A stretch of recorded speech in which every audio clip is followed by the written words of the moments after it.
Welcome to Vesper Shroud, the place where the quiet corners of the Pacific Northwest feel just a little too alive.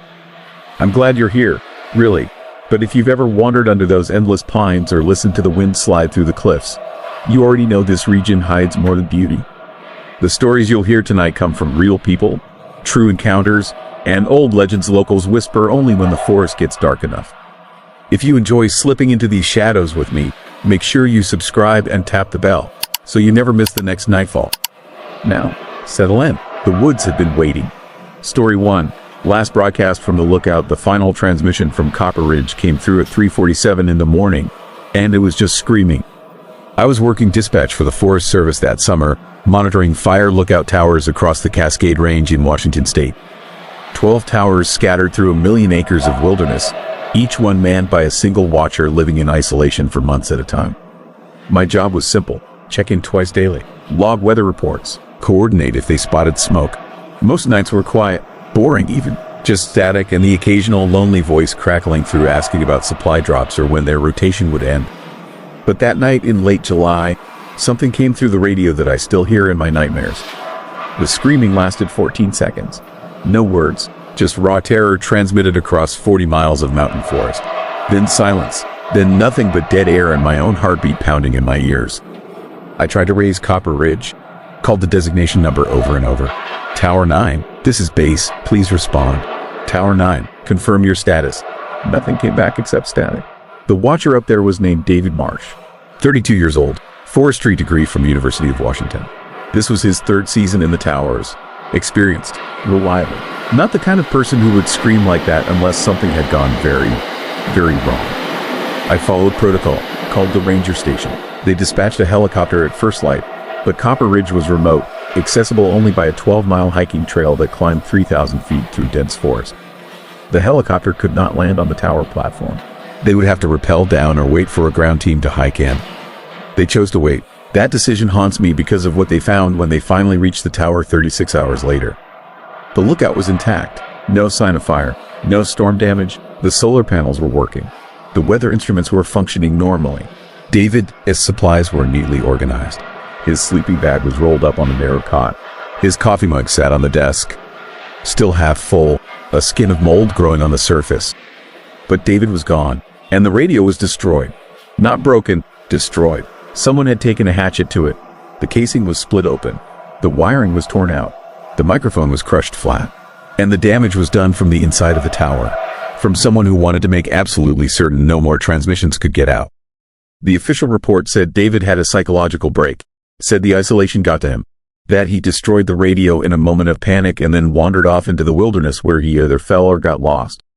His body was never recovered. The case was closed within a month, but I heard that last transmission. I heard what was in his voice. That was not madness. That was not isolation. That was pure animal terror. The sound of someone who had seen something they were not supposed to see. I started going through the recordings. Every lookout tower transmission is automatically logged and stored. Months of conversations, weather reports, casual chatter. I went back through every single broadcast from Copper Ridge in the weeks leading up to that night. What I found made my blood run cold. The changes started small. 3 weeks before he vanished, David mentioned seeing lights in the forest at night. Not campfires, not headlamps from hikers, strange lights that moved through the trees, appearing and disappearing like they were searching for something. He said they were probably just his eyes playing tricks. Too many hours staring into darkness. 2 weeks before, he reported hearing sounds, footsteps on the wooden stairs that led up to the tower platform. He would hear someone climbing, slow and steady, step after step after step. But when he would open the door and look out, nothing was there. Just empty stairs and the wind moving through the pines. 10 days before, his voice started to change. The easy confidence was gone. He sounded tired, strained. He mentioned not sleeping well, said he kept having the same dream, that he would wake up and find someone standing outside the tower windows, looking in at him.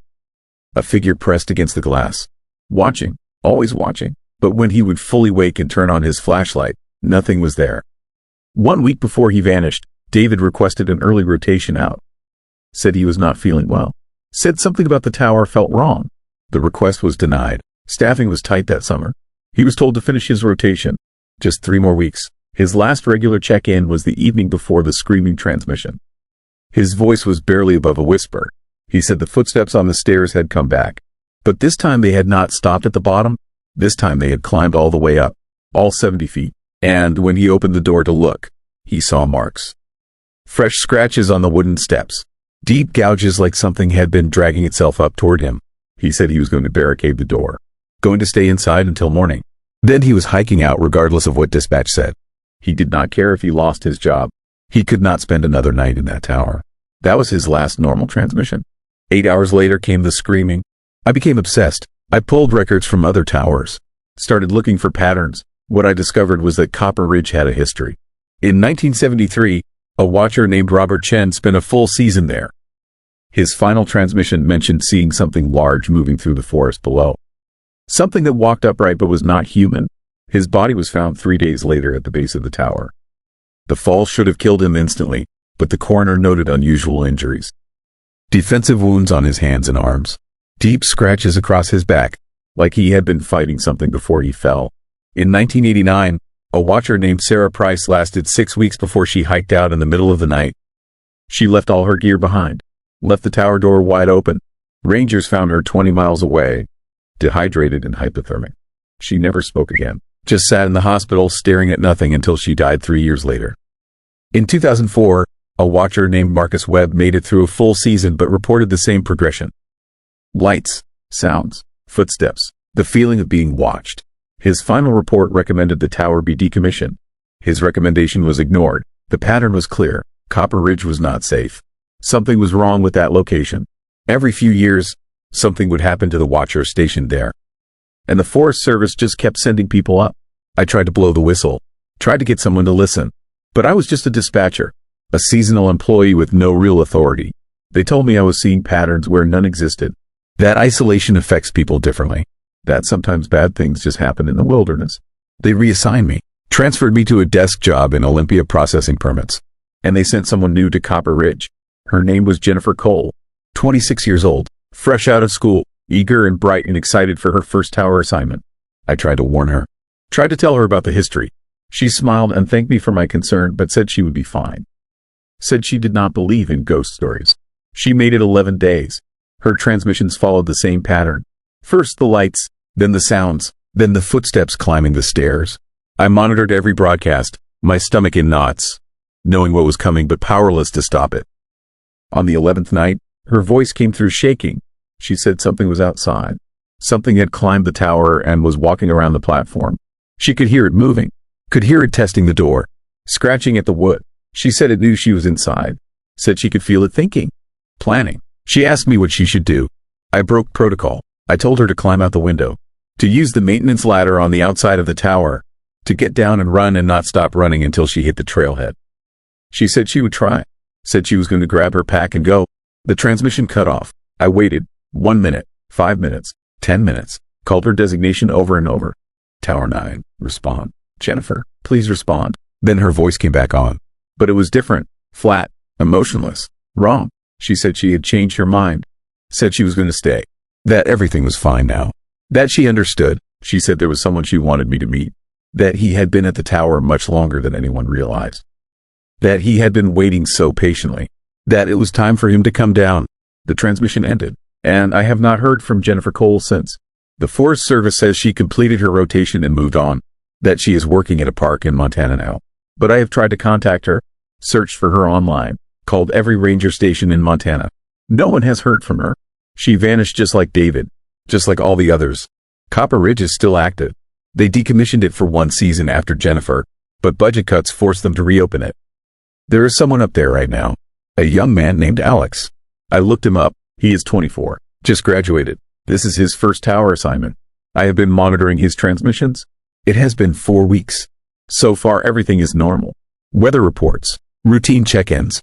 But last night, he mentioned something. Said he thought he saw lights in the forest. Strange lights that moved between the trees. It is starting again. I do not know what is at Copper Ridge. I do not know if it is something that has always been there, something ancient that predates the tower, or if the tower itself created it somehow. If 70 feet of isolation and fear can manifest something real. I just know it is real. I know it takes people, and I know it is patient. The Forest Service will not listen, will not shut down the tower permanently. They say the fire risk is too high. That we need eyes in that sector. That whatever happened to the watchers was just bad luck and human error. But I heard the screaming. I heard David's last moments. I heard the thing in Jennifer, his voice that was not Jennifer. And I know Alex will be next unless someone does something. So I need to ask you, have you ever worked in a fire lookout tower? Have you ever spent time alone in a remote location and felt like you were not alone? Have you heard footsteps when no one else was around? Have you seen lights in the forest that should not be there? Write your answer in the comments, because I am trying to map this, trying to understand if Copper Ridge is unique or if there are other places like it. Other towers, other locations where something is waiting, where something hunts. I need to know if this is spreading. If there are more watchers out there right now, hearing footsteps on their stairs, watching lights move through the darkness below. I need to know how many of them will start screaming soon. Story 2. Graves in the Grove. I found the first grave by accident while my dog was still digging up the second one. It was a Sunday morning in late October. I had taken Copper, my 7-year-old golden retriever, out to the trails near Rattlesnake Lake, about an hour east of Seattle. The kind of place where you can hike for hours without seeing another soul. The fog was thick that morning, turning the Douglas firs into shadowy giants, muffling every sound except the crunch of wet leaves under my boots. Copper ran ahead like he always does, nose to the ground, following whatever scent caught his attention. I was checking my phone, trying to get a signal to let my wife know I would be back by noon, when I heard him barking. Not his usual playful bark, something different, urgent, almost frantic. I found him in a clearing I had never noticed before. A perfect circle maybe 30 yards across, ringed by old-growth cedars that must have been 200 years old. The ground was covered in moss so thick it looked like green carpet. And in the center, barely visible beneath the vegetation, was a stone marker. Weathered, cracked, covered in lichen. Copper was 20 feet away, digging furiously at the base of another cedar. Dirt flying, his paws working like machinery. I called him off, walked over to see what had him so excited. That is when I saw the depression in the ground. A rectangular indentation maybe 6 feet long and 3 feet wide. Exactly the shape and size of a grave. The stone marker in the clearing center had words carved into it, barely legible after decades of rain and moss. I brushed away the growth with my hand and read what was left. New Providence Settlement, established 1887, gone to God 1889. I felt cold move through my chest. I had lived in this area for 15 years, hiked these trails dozens of times. Never heard of any settlement called New Providence. Never seen this clearing, never found this marker. I pulled out my phone to take a photo. No signal still, but the camera worked. Through the screen, I noticed something I had missed with my naked eye. All around the clearing, hidden beneath the moss and ferns, were more depressions. More rectangular shapes. I counted 12. 12 graves arranged in a perfect circle around that central stone. Copper started barking again. That same frantic sound. He had moved to another spot, started digging again. I ran over, grabbed his collar, tried to pull him away. But he was fixated, obsessed. His paws had already opened up a hole about a foot deep. That is when I saw the wood, rotted, dark with age and moisture, but unmistakably part of a coffin. And there was something white showing through the splintered boards, something that looked like bone. I yanked Copper back hard. My heart was hammering. This was a burial site. Had to be. And I was standing in the middle of it with my dog excavating corpses like he was searching for tennis balls. I needed to get out. Needed to report this to the authorities. Let them handle whatever this was. But as I turned to leave, I noticed the trees, the cedars ringing the clearing. Each one had something carved into its bark. Deep cuts that had healed over with scar tissue but remained visible. Marks that looked like symbols. Not English letters. Not any language I recognized. Just strange geometric patterns repeated on every trunk. And beneath each symbol, carved in smaller letters, were names. Sarah Whitmore, Thomas Bell, Elizabeth Crane. Names and dates, all from 1889. All dead within weeks of each other. Men, women, children. An entire settlement wiped out in less than a month. The temperature dropped. I could see my breath. Could feel wrongness settling over that clearing like a physical weight. Copper had stopped barking. Had gone completely still, staring at something I could not see. His hackles were raised, a low growl building in his throat. I looked where he was looking, at the center of the clearing, at that weathered stone marker. And I realized something that made my skin crawl. The marker did not say the settlement was abandoned in 1889. It said gone to God. Like they had not left. Like they had died here. All of them. and been buried in this circle. But there were only 12 graves that I could see. The census records I later found listed New Providence as having 48 residents. Where were the other 36? I started backing toward the trail, keeping my eyes on the clearing. Copper pressed against my leg, that growl still rumbling. The fog had grown thicker. The trees seemed closer than they had been minutes before. And I swear I heard something. A sound like whispers, like dozens of voices speaking just below the threshold of hearing. My foot caught on something.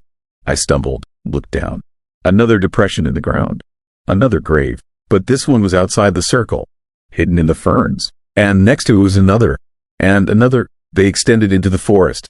Dozens of them, maybe hundreds, all hidden beneath years of growth.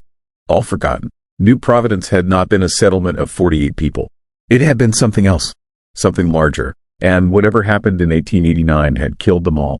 I ran. Copper ran with me. We crashed through the underbrush, following the trail markers back toward the parking lot. But something was wrong. The markers were not where they should have been. The trail was not going the right direction. I had hiked this path 100 times, but now it felt alien. Unfamiliar. Like the forest had rearranged itself while I was in that clearing. I found myself back at the grove 20 minutes later. Back at that circle of graves with the stone marker in the center. Impossible. I had been running away from it, had been following the trail markers. But here I was, again. Copper whimpered, pressed himself against my legs. And I saw what he saw. The graves were open now. All 12 of them. The moss had been pushed aside. The earth excavated. Empty rectangular holes staring up at the gray sky like mouths. The stone marker had changed. The words were different. I do not know if they had always been there and I had missed them or if they had appeared while I was gone. But carved beneath the settlement name were new lines. Newer than the rest. Cut deep into the stone with fresh edges. They tried to leave. The forest would not let them. The debt must be paid in flesh. 48 souls taken. 48 souls owed. My hands were shaking as I read those words. My mind was racing, trying to make sense of what I was seeing. This could not be real. Could not be happening. But the open graves were real.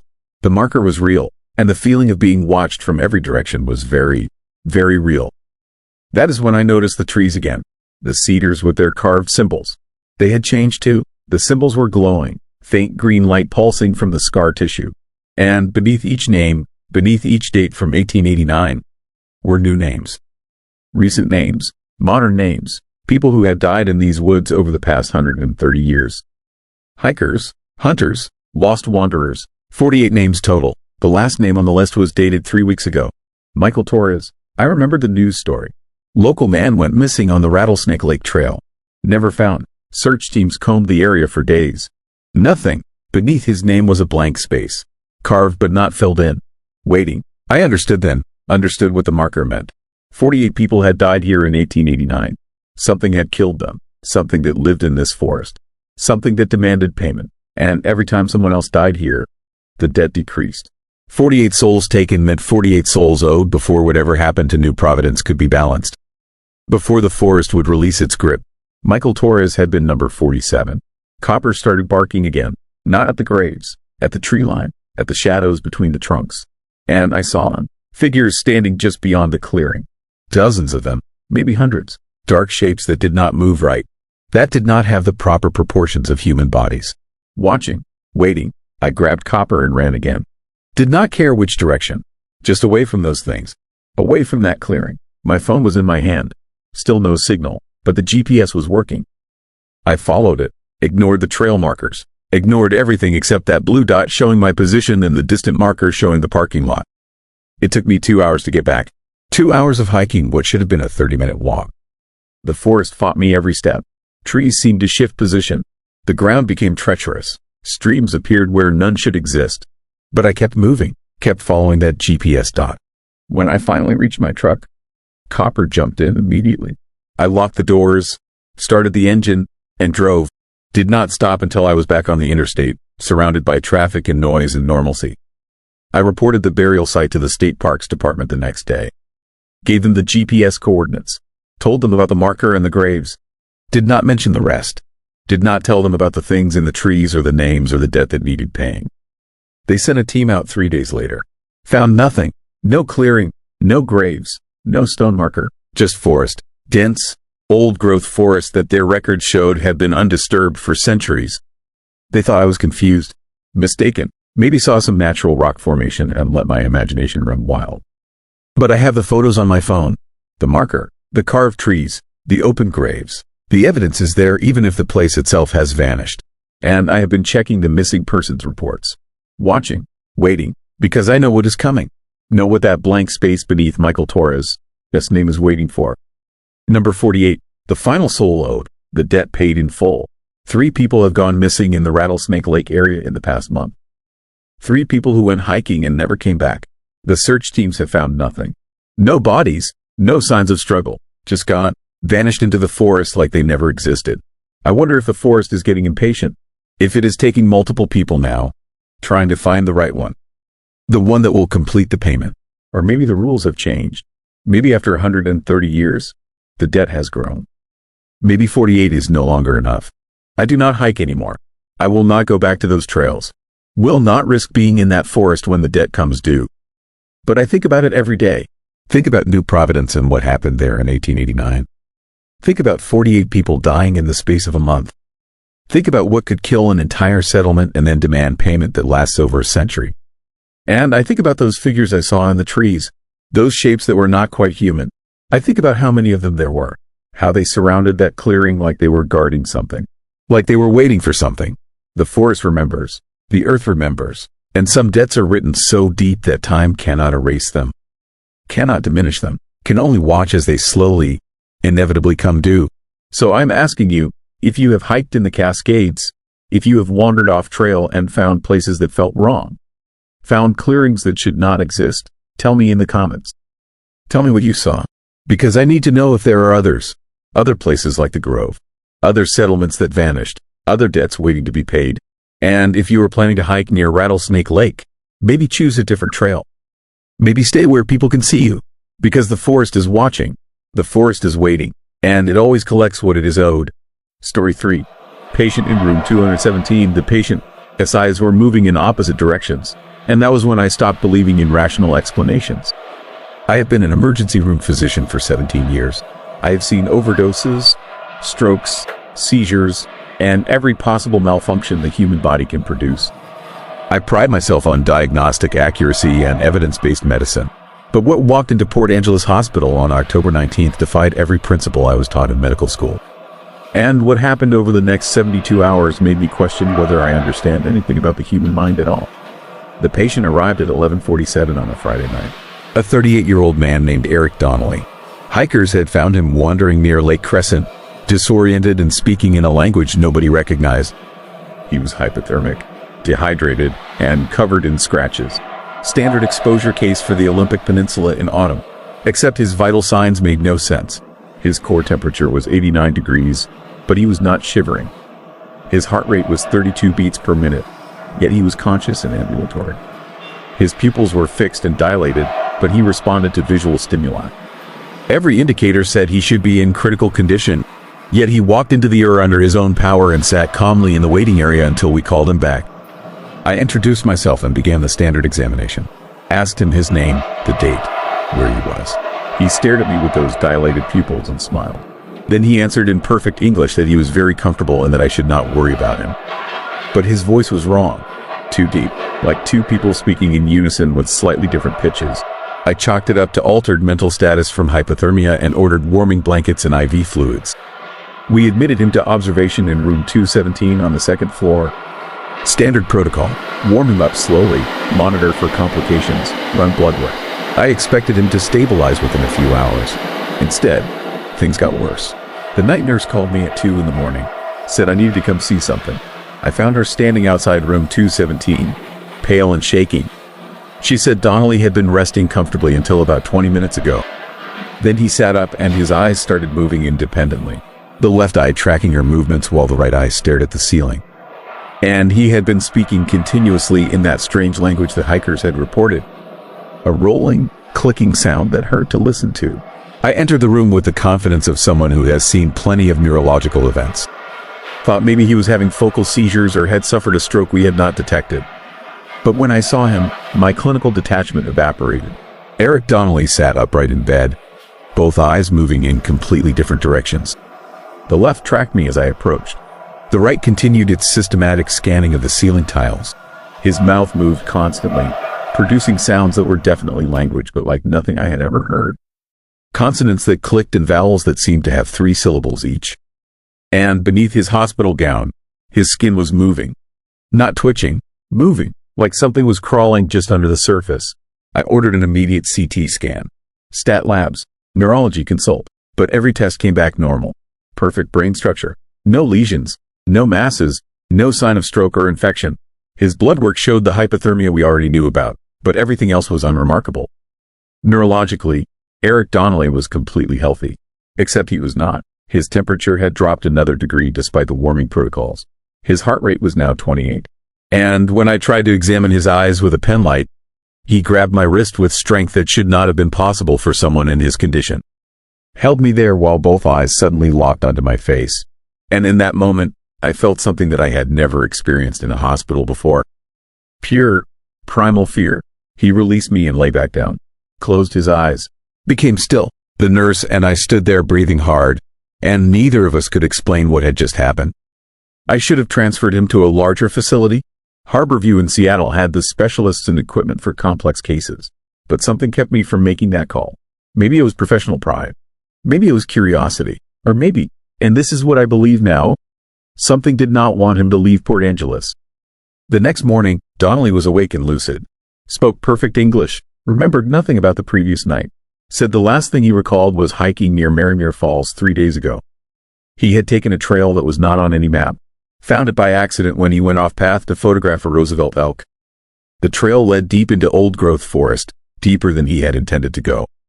He remembered the trees getting larger, the canopy getting thicker, the light taking on a strange green quality. Then he remembered finding a clearing with a stone formation in the center.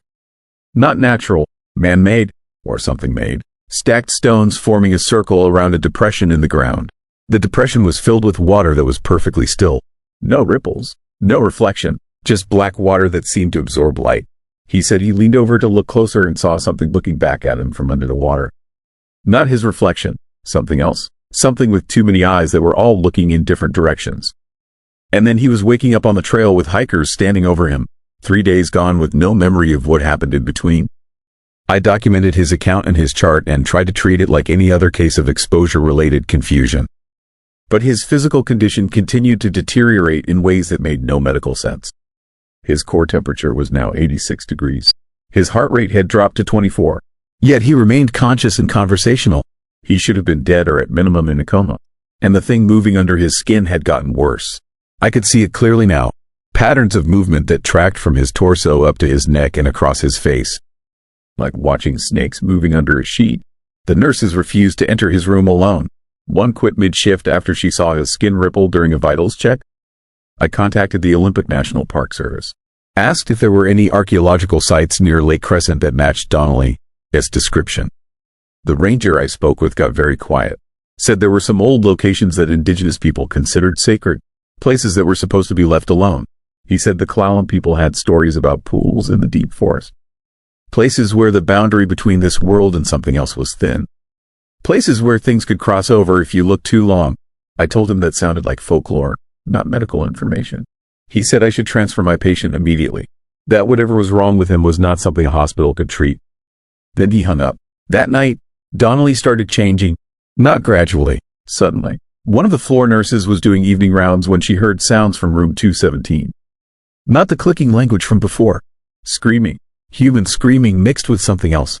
Something that sounded like animals dying. Security got there first, found the door locked from the inside despite hospital locks not working that way. When they finally forced it open, they found Donnelly standing in the center of the room. His hospital gown was on the floor. His naked body was covered in those moving patterns under the skin. But worse than that were his eyes. He had more of them now. Not just the 2 he had been born with.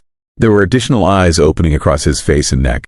Small ones at first, just slits in the skin that blinked independently. But they were growing, developing pupils and irises, all moving in different directions, all tracking different targets. Security called me. I ran up from the cafeteria and arrived to find them blocking the door, refusing to let anyone inside. I pushed past them and immediately wished I had not. Donnelly stood there with 8 eyes now. 4 on his face, 2 on his neck, 2 on his chest, all fully formed, all aware, and all looking at me with an intelligence that was not human. When he spoke, his voice was only partly his own. Something else was there too. Something older. He said he was sorry. That he did not mean for this to happen. That he had looked into the water too long and now it was looking back through him. He said there were things in the deep places of the Olympic forest. Things that existed in the pools and caves where light never reached. Things that were patient and hungry and always searching for a way across. He said he had given them a doorway. I did what I should have done from the beginning. Called for an emergency psychiatric hold and transferred to a secure facility. But before the transport team could arrive, Donnelly collapsed. Went into full cardiac arrest. We started CPR, pushed medications, shocked him twice. But his body temperature had dropped to 82 degrees and there was no way to maintain circulation at that core temp. We called it at 11:26. I pronounced Eric Donnelly dead 58 hours after he had walked into my emergency room. And I thought that was the end of it. Just another strange case for the medical journals. Unexplained hypothermia with unusual neurological symptoms. I could publish it, get some recognition, move on, except the body did not stay dead. The morgue attendant called me at 3 in the morning, said I needed to come down right away. When I got there, he showed me the security footage, showed me Eric Donnelly sitting up on the morgue table at 2:15. Showed him climbing off the table and walking to the loading dock door. Showed him opening a locked door without using the handle. And showed him walking out into the October rain and disappearing into the darkness. The footage was clear, undeniable. A man who had been dead for 3 hours had gotten up and walked away. And the most disturbing part was his eyes. The camera had caught him looking directly at the lens as he left. He had 14 eyes now, covering his face and neck and shoulders, all moving independently, all aware. The hospital administration buried the incident, called it a clerical error, said the body had been moved to another facility and the paperwork got mixed up. They forced me to sign non-disclosure agreements, threatened my license if I spoke about what I had seen.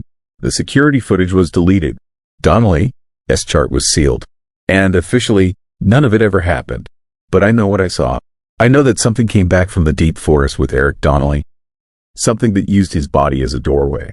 Something that is still out there now, walking somewhere in the Olympic Peninsula with 14 eyes scanning the darkness.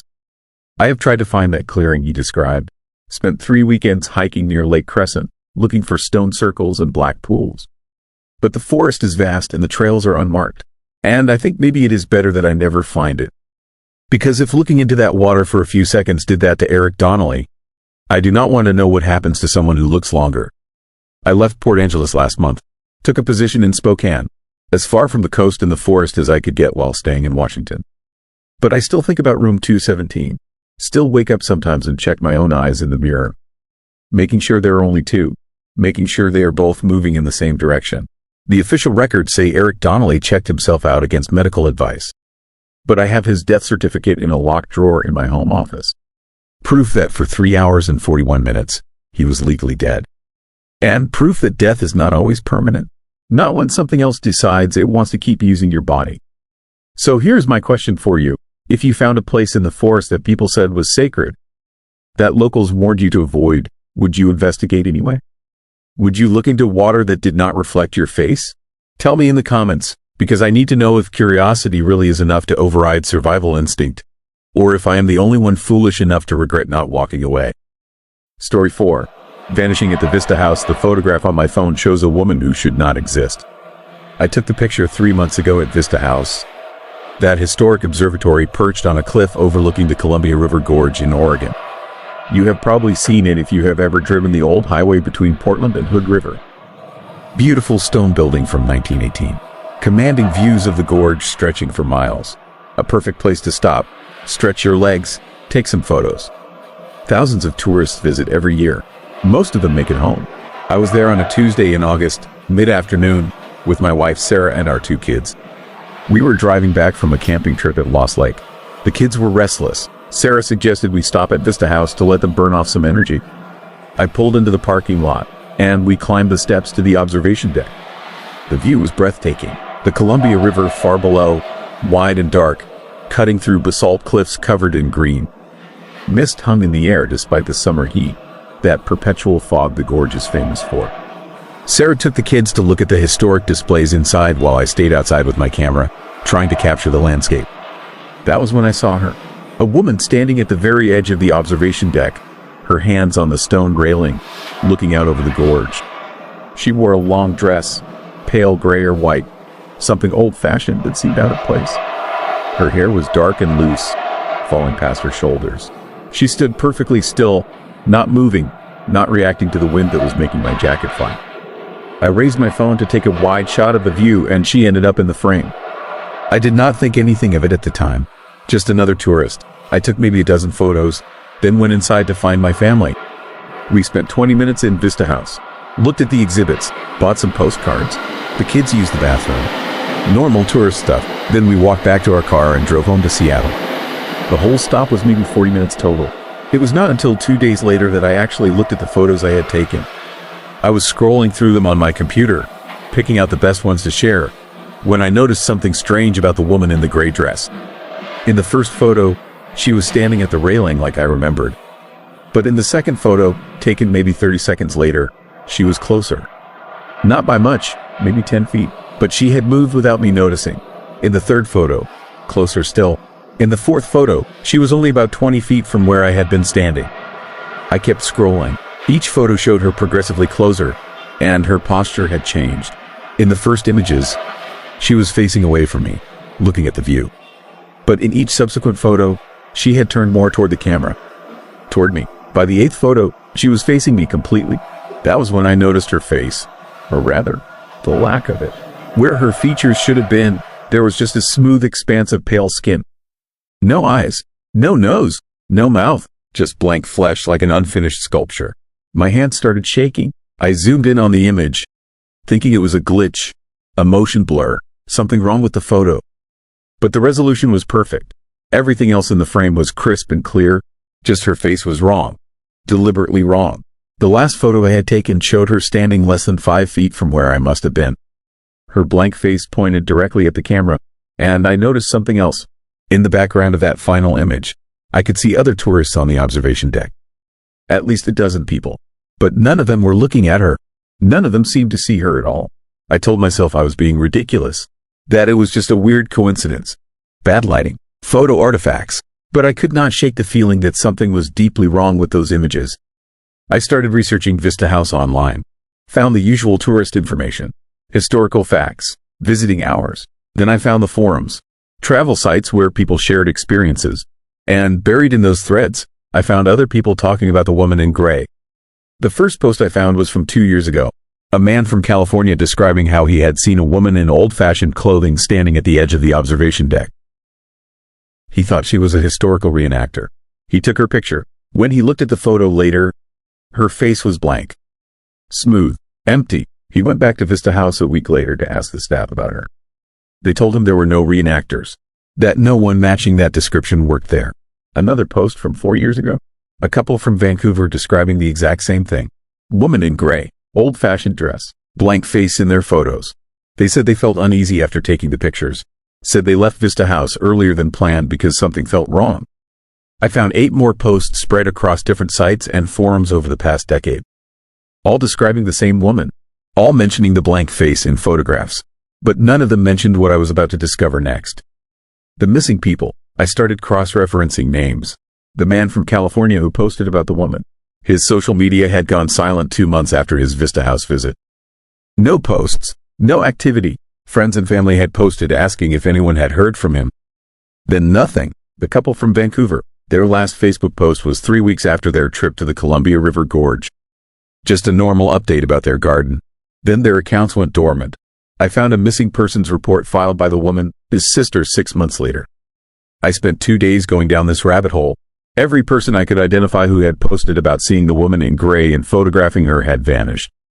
Not immediately, but within weeks or months of their visit. No bodies, no explanations. Just people who stopped showing up to work, stopped posting online, stopped existing in any verifiable way. 12 people over 10 years. 12 that I could confirm.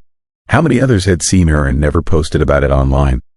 I looked at my own photos again, stared at that blank face pointed directly at me, and I realized with creeping horror that she had not been randomly wandering the observation deck. She had been moving toward me specifically, getting closer with each shot, like she was approaching the camera, approaching me. That night I had the first dream. I was back at Vista House, standing alone on the observation deck at dusk.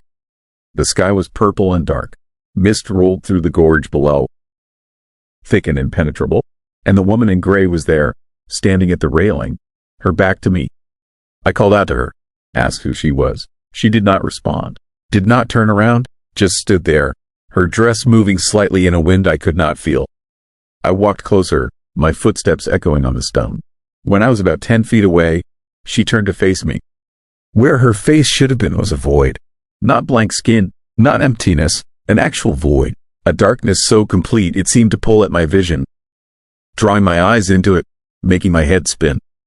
And from that void came a whisper. Not words exactly, more like the memory of words. The echo of something that had been spoken long ago and still lingered in the air. The whisper said my name. I woke up gasping, soaked in sweat, my heart hammering. Sarah was still asleep beside me. The clock read 3:22 in the morning. I got up, went to the bathroom, splashed water on my face. Told myself it was just a nightmare. Stress. Too much time reading creepy stories online. But the dreams came back. Every night. Always the same. Vista House at dusk. The woman in gray. That void where her face should be. And each night, the whisper grew louder, clearer, until I could make out what it was saying. Come back. Come see. Come down. I became obsessed with understanding what was happening. I dug deeper into the history of Vista House and the Columbia River Gorge. Found accounts from Native American tribes who considered certain parts of the gorge should be cursed. Thin places where the barrier between our world and something else grew weak. Places where spirits could cross over. Places where people could vanish.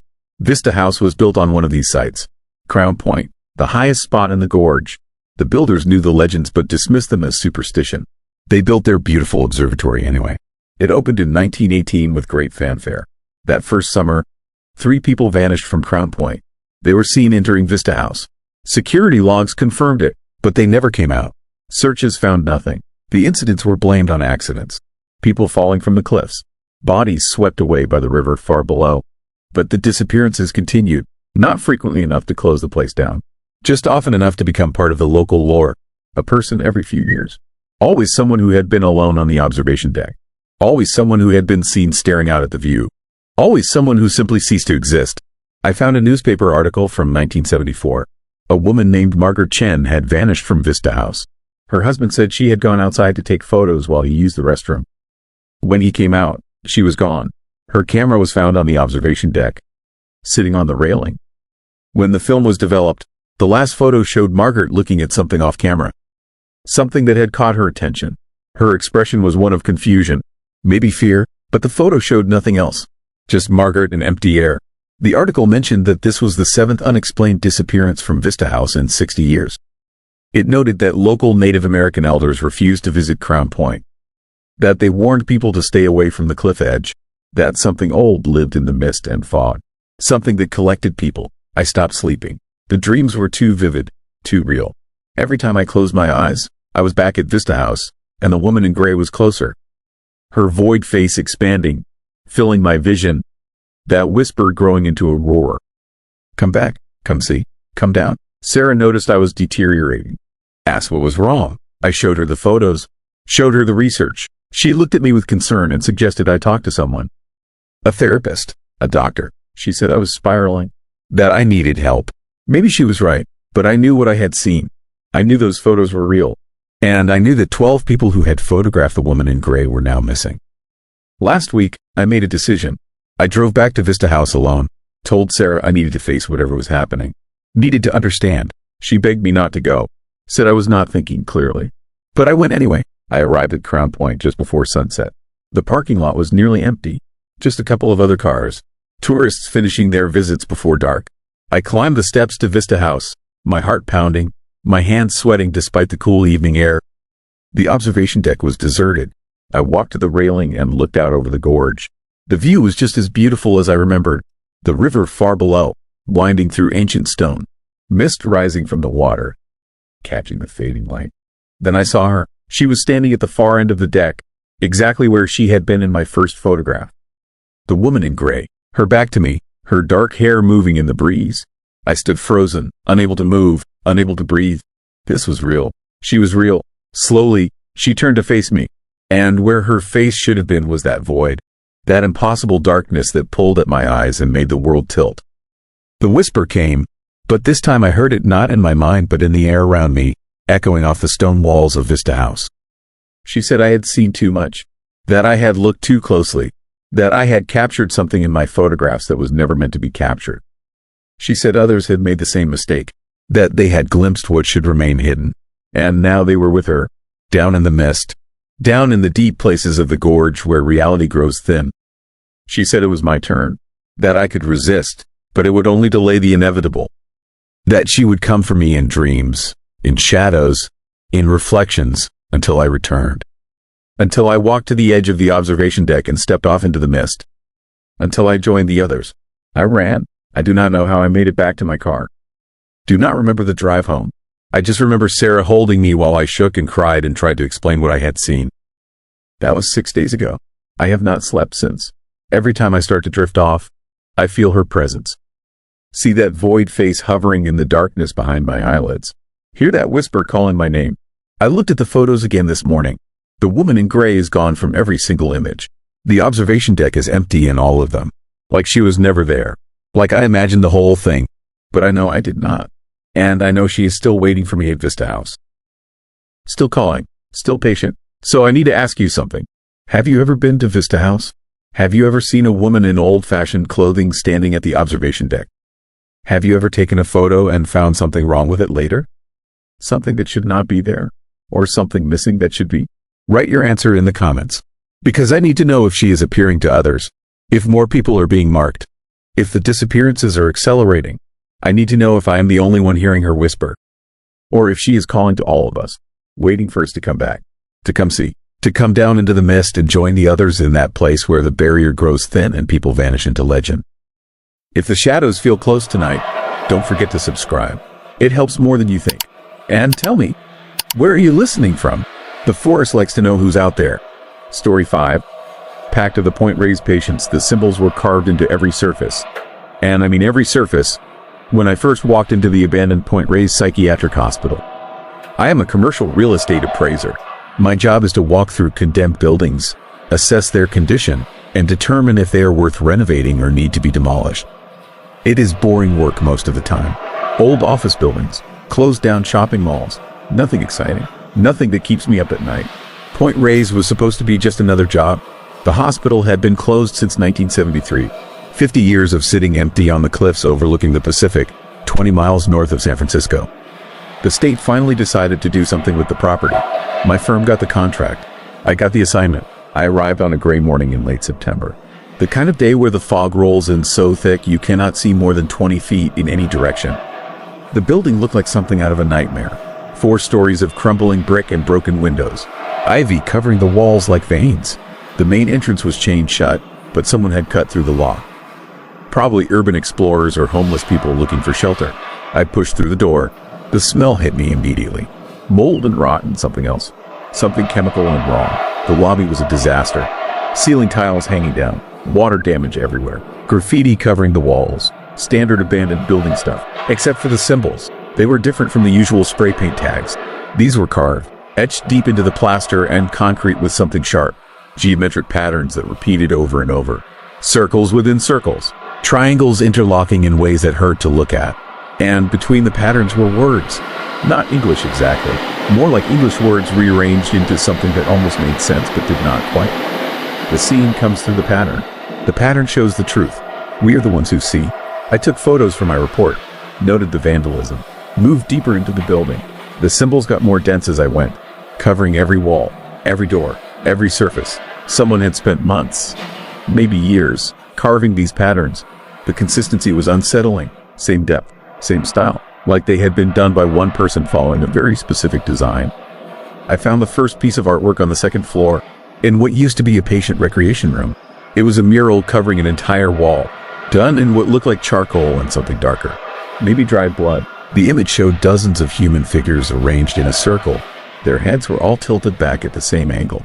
Their mouths open, and above them, something I could not quite process. A shape that seemed to shift when I looked at it directly.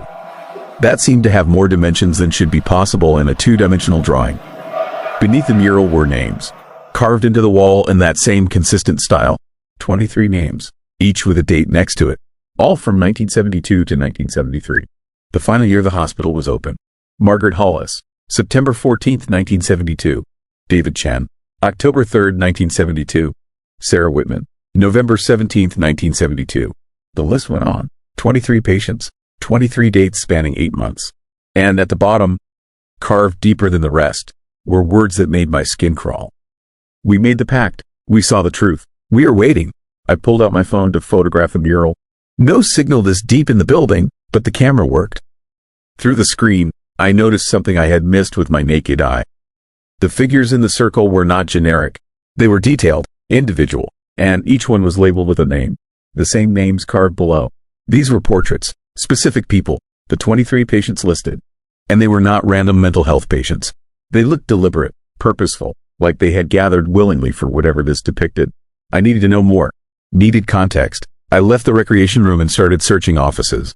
Most were stripped bare, files gone, furniture removed. But on the 3rd floor, in what must have been the medical director's office, I found a filing cabinet.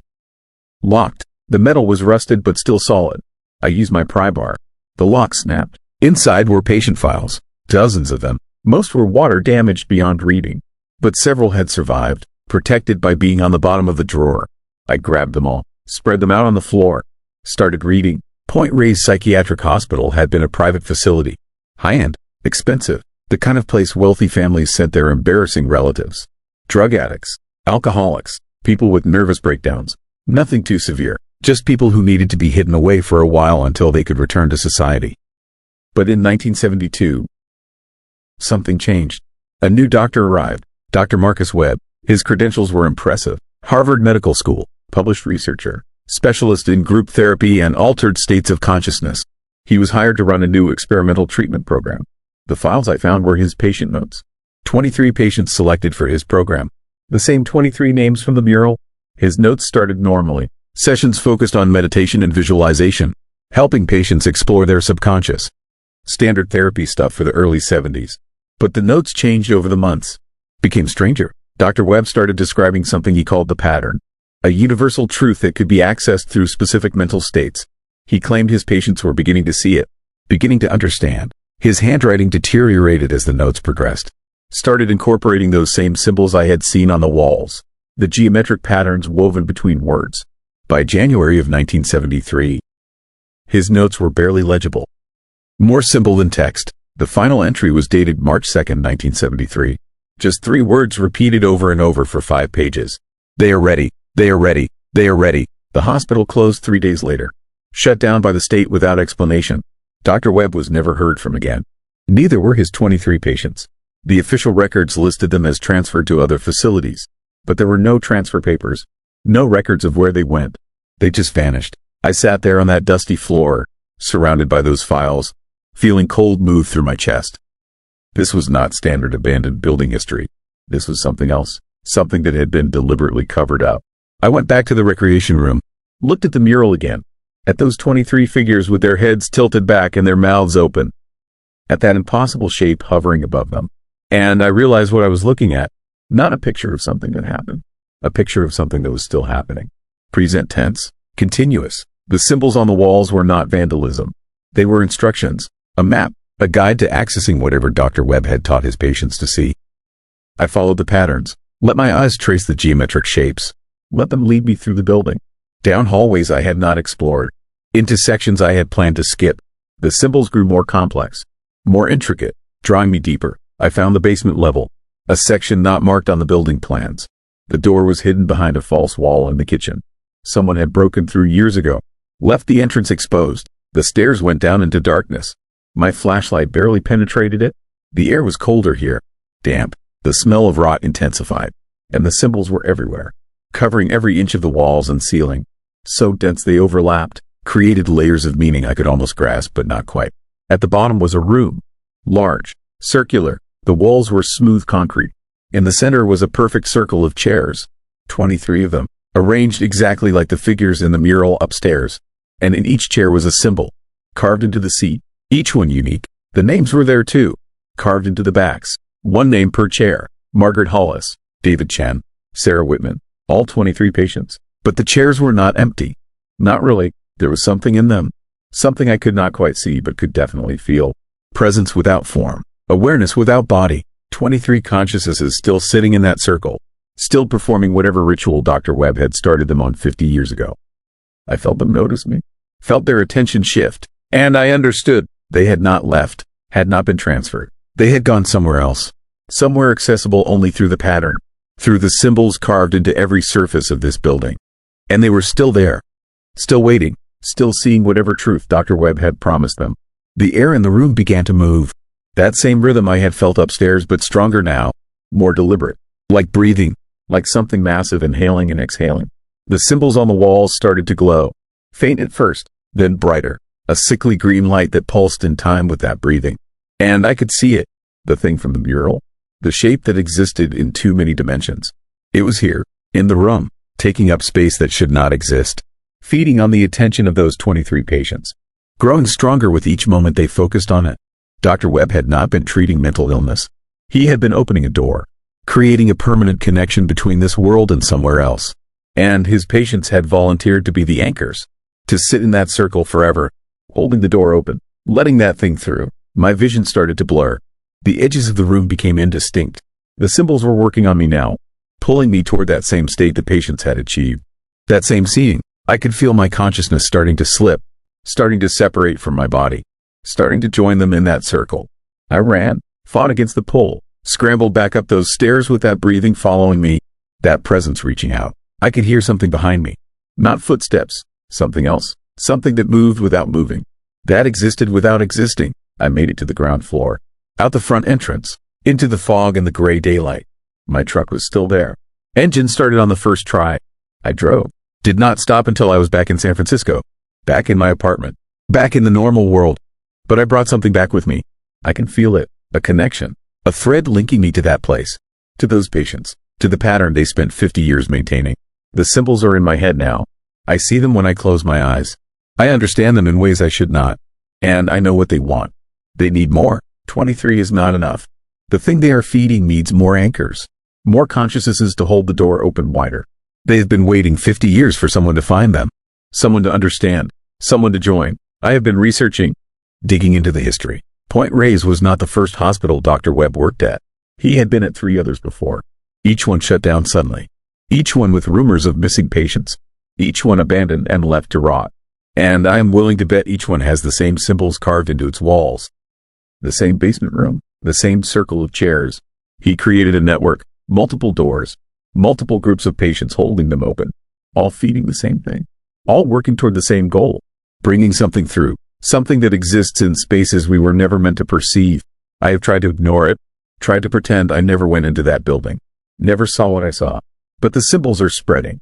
I find them in my apartment now, carved into surfaces I know were clean the day before.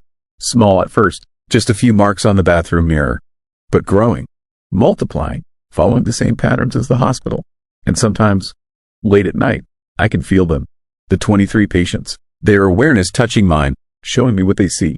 That thing from the mural, that impossible shape, it is closer now, more present, like it is learning to exist here, in our world, in our dimension. They made a pact, gave up their bodies and their sanity to serve as eternal doorways. And they want me to understand, want me to see that it is not horror. It is transcendence. It is truth. All I have to do is stop fighting. Let the symbols do their work. Join the circle. But I know what that means. Know what happened to Dr. Webb and his patients. They are gone. Not dead, but not alive either. Trapped in that space between, serving something they cannot escape.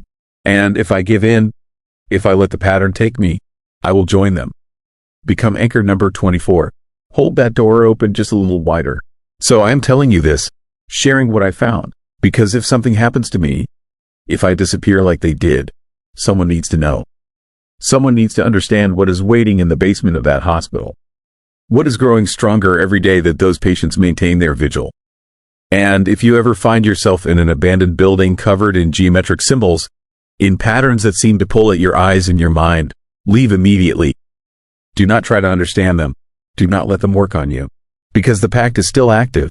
The circle is still waiting for new members. And the thing they are feeding is patient. It has waited 50 years. It can wait longer. Tell me in the comments if you have seen these symbols. If you have felt that pull. If you have stood in places where the walls seemed to breathe and reality felt too thin. Because I need to know how many doors Dr. Webb opened. How many circles are still active? How many people are already caught in the pattern without realizing it? The truth is waiting. The question is whether we are ready to see it. Story 6. Mirror Lake mimicked the thing wearing my dead brother. Its face smiled at me from across the campfire, and I knew with absolute certainty that I was going to die in these woods. My brother Jake had been dead for 6 years, killed in a motorcycle accident on Highway 26 coming back from Mount Hood. Closed casket funeral. I was one of the pallbearers. I watched them lower him into the ground at Willamette National Cemetery. So when he walked into my campsite near Mirror Lake in the Mount Hood National Forest, looking exactly as he had the day he died, wearing the same leather jacket and faded Trailblazers cap, I knew I was not looking at a ghost. I was looking at something worse. I had come to Mirror Lake to scatter some of Jake's ashes. My mother had kept them in an urn for 6 years, unable to let go. When she died last month from cancer, I found a note in her belongings asking me to take Jake to his favorite hiking spot, the place where we had camped as kids every summer, where he had taught me to fish and build fires and read trail markers. So I packed my gear and drove the 2 hours from Portland to honor her final wish. The hike up had been perfect. September weather in Oregon, cool but not cold, with that smell of Douglas fir and mountain air that makes you remember why people move to the Pacific Northwest. The lake was empty of other hikers. Off-season on a weekday, just me and the water and the forest. I set up camp on the eastern shore where Jake and I had always stayed.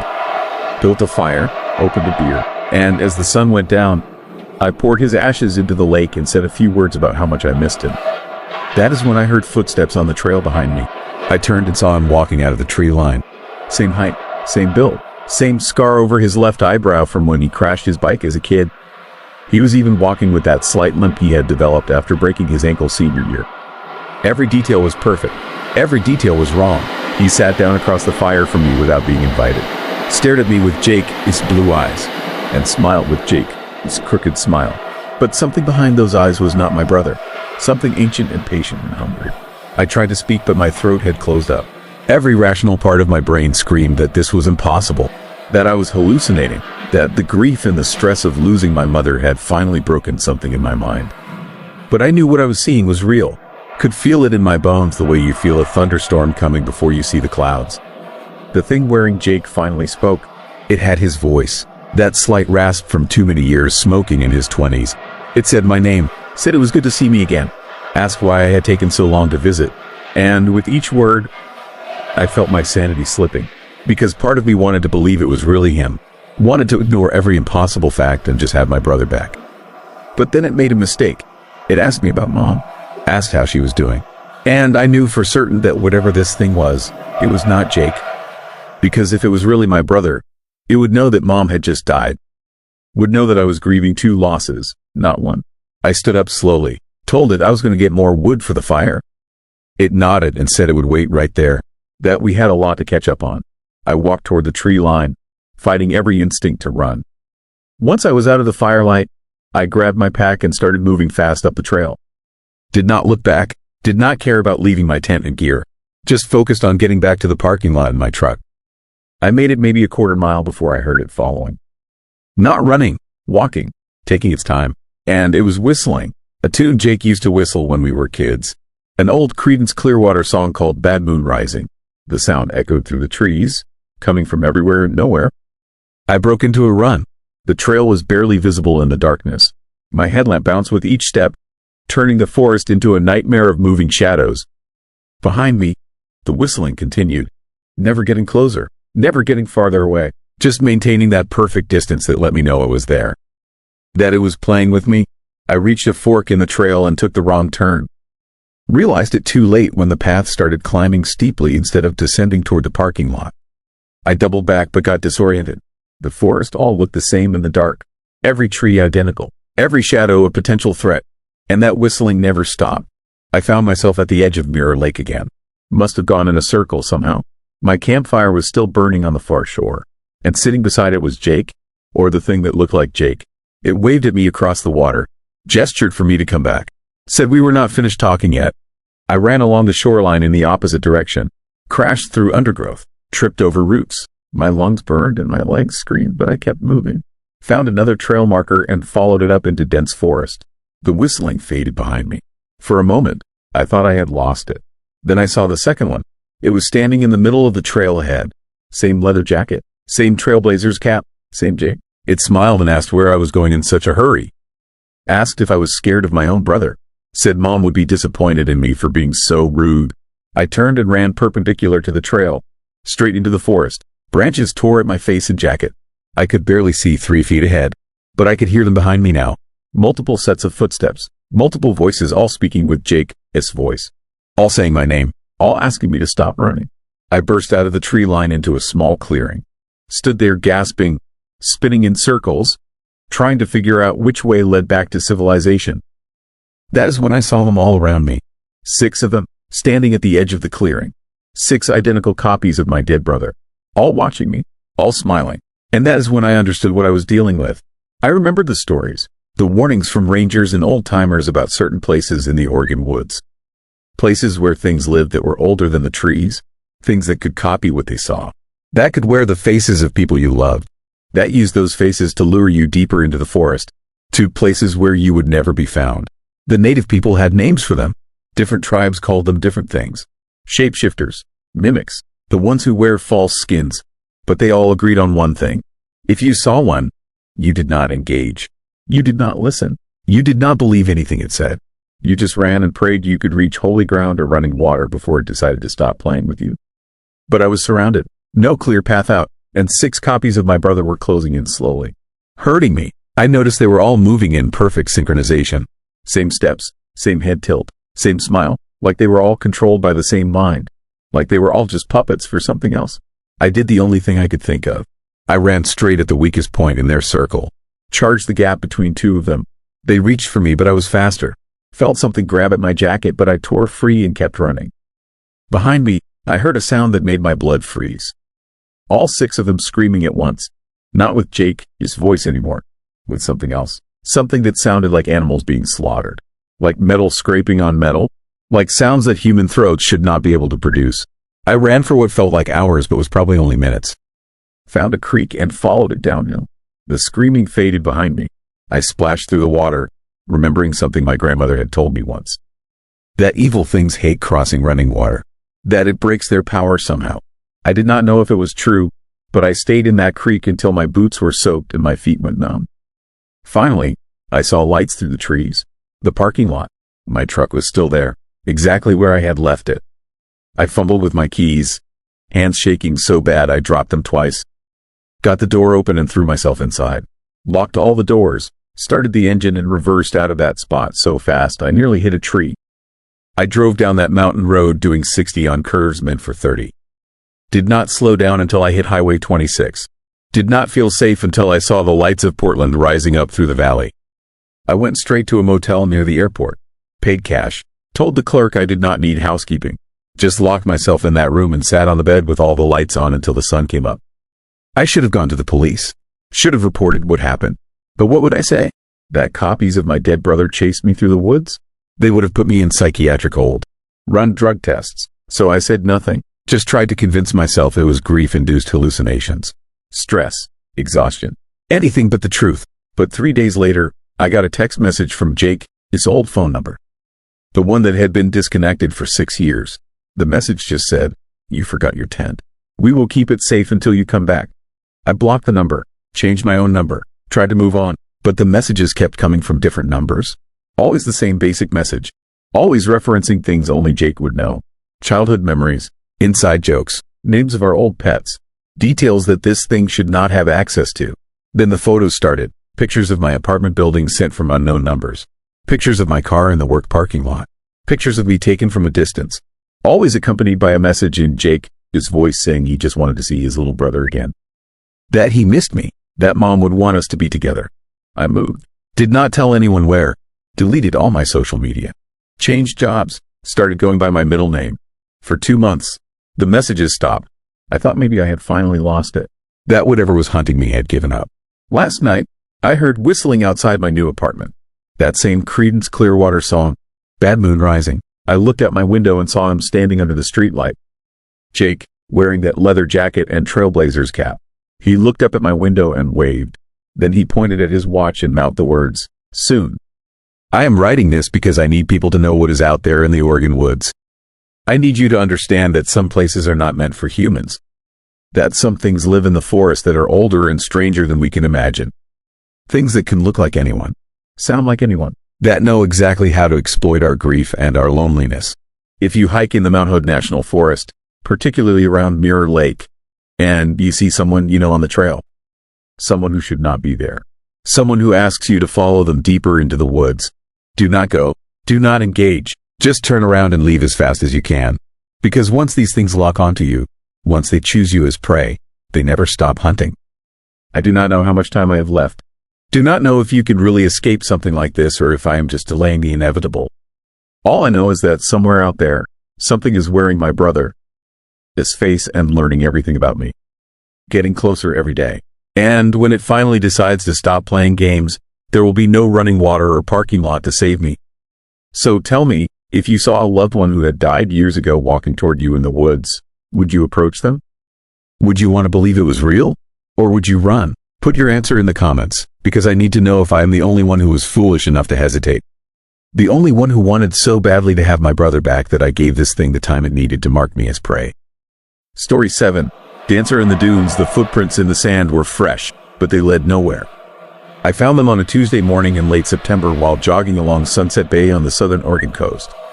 The beach was empty, just me and the gulls and that cold Pacific wind that cuts right through your jacket. I had been running this same stretch every morning for 3 weeks, ever since my divorce went through, and I rented a cabin outside Bandon to clear my head and figure out what came next. The prints started at the base of the dunes about 100 yards from where the old-growth shore pines begin. Bare feet, small, a woman, size maybe 6 or 7. They ran in a straight line toward the ocean, the impressions deep and clear in the wet sand.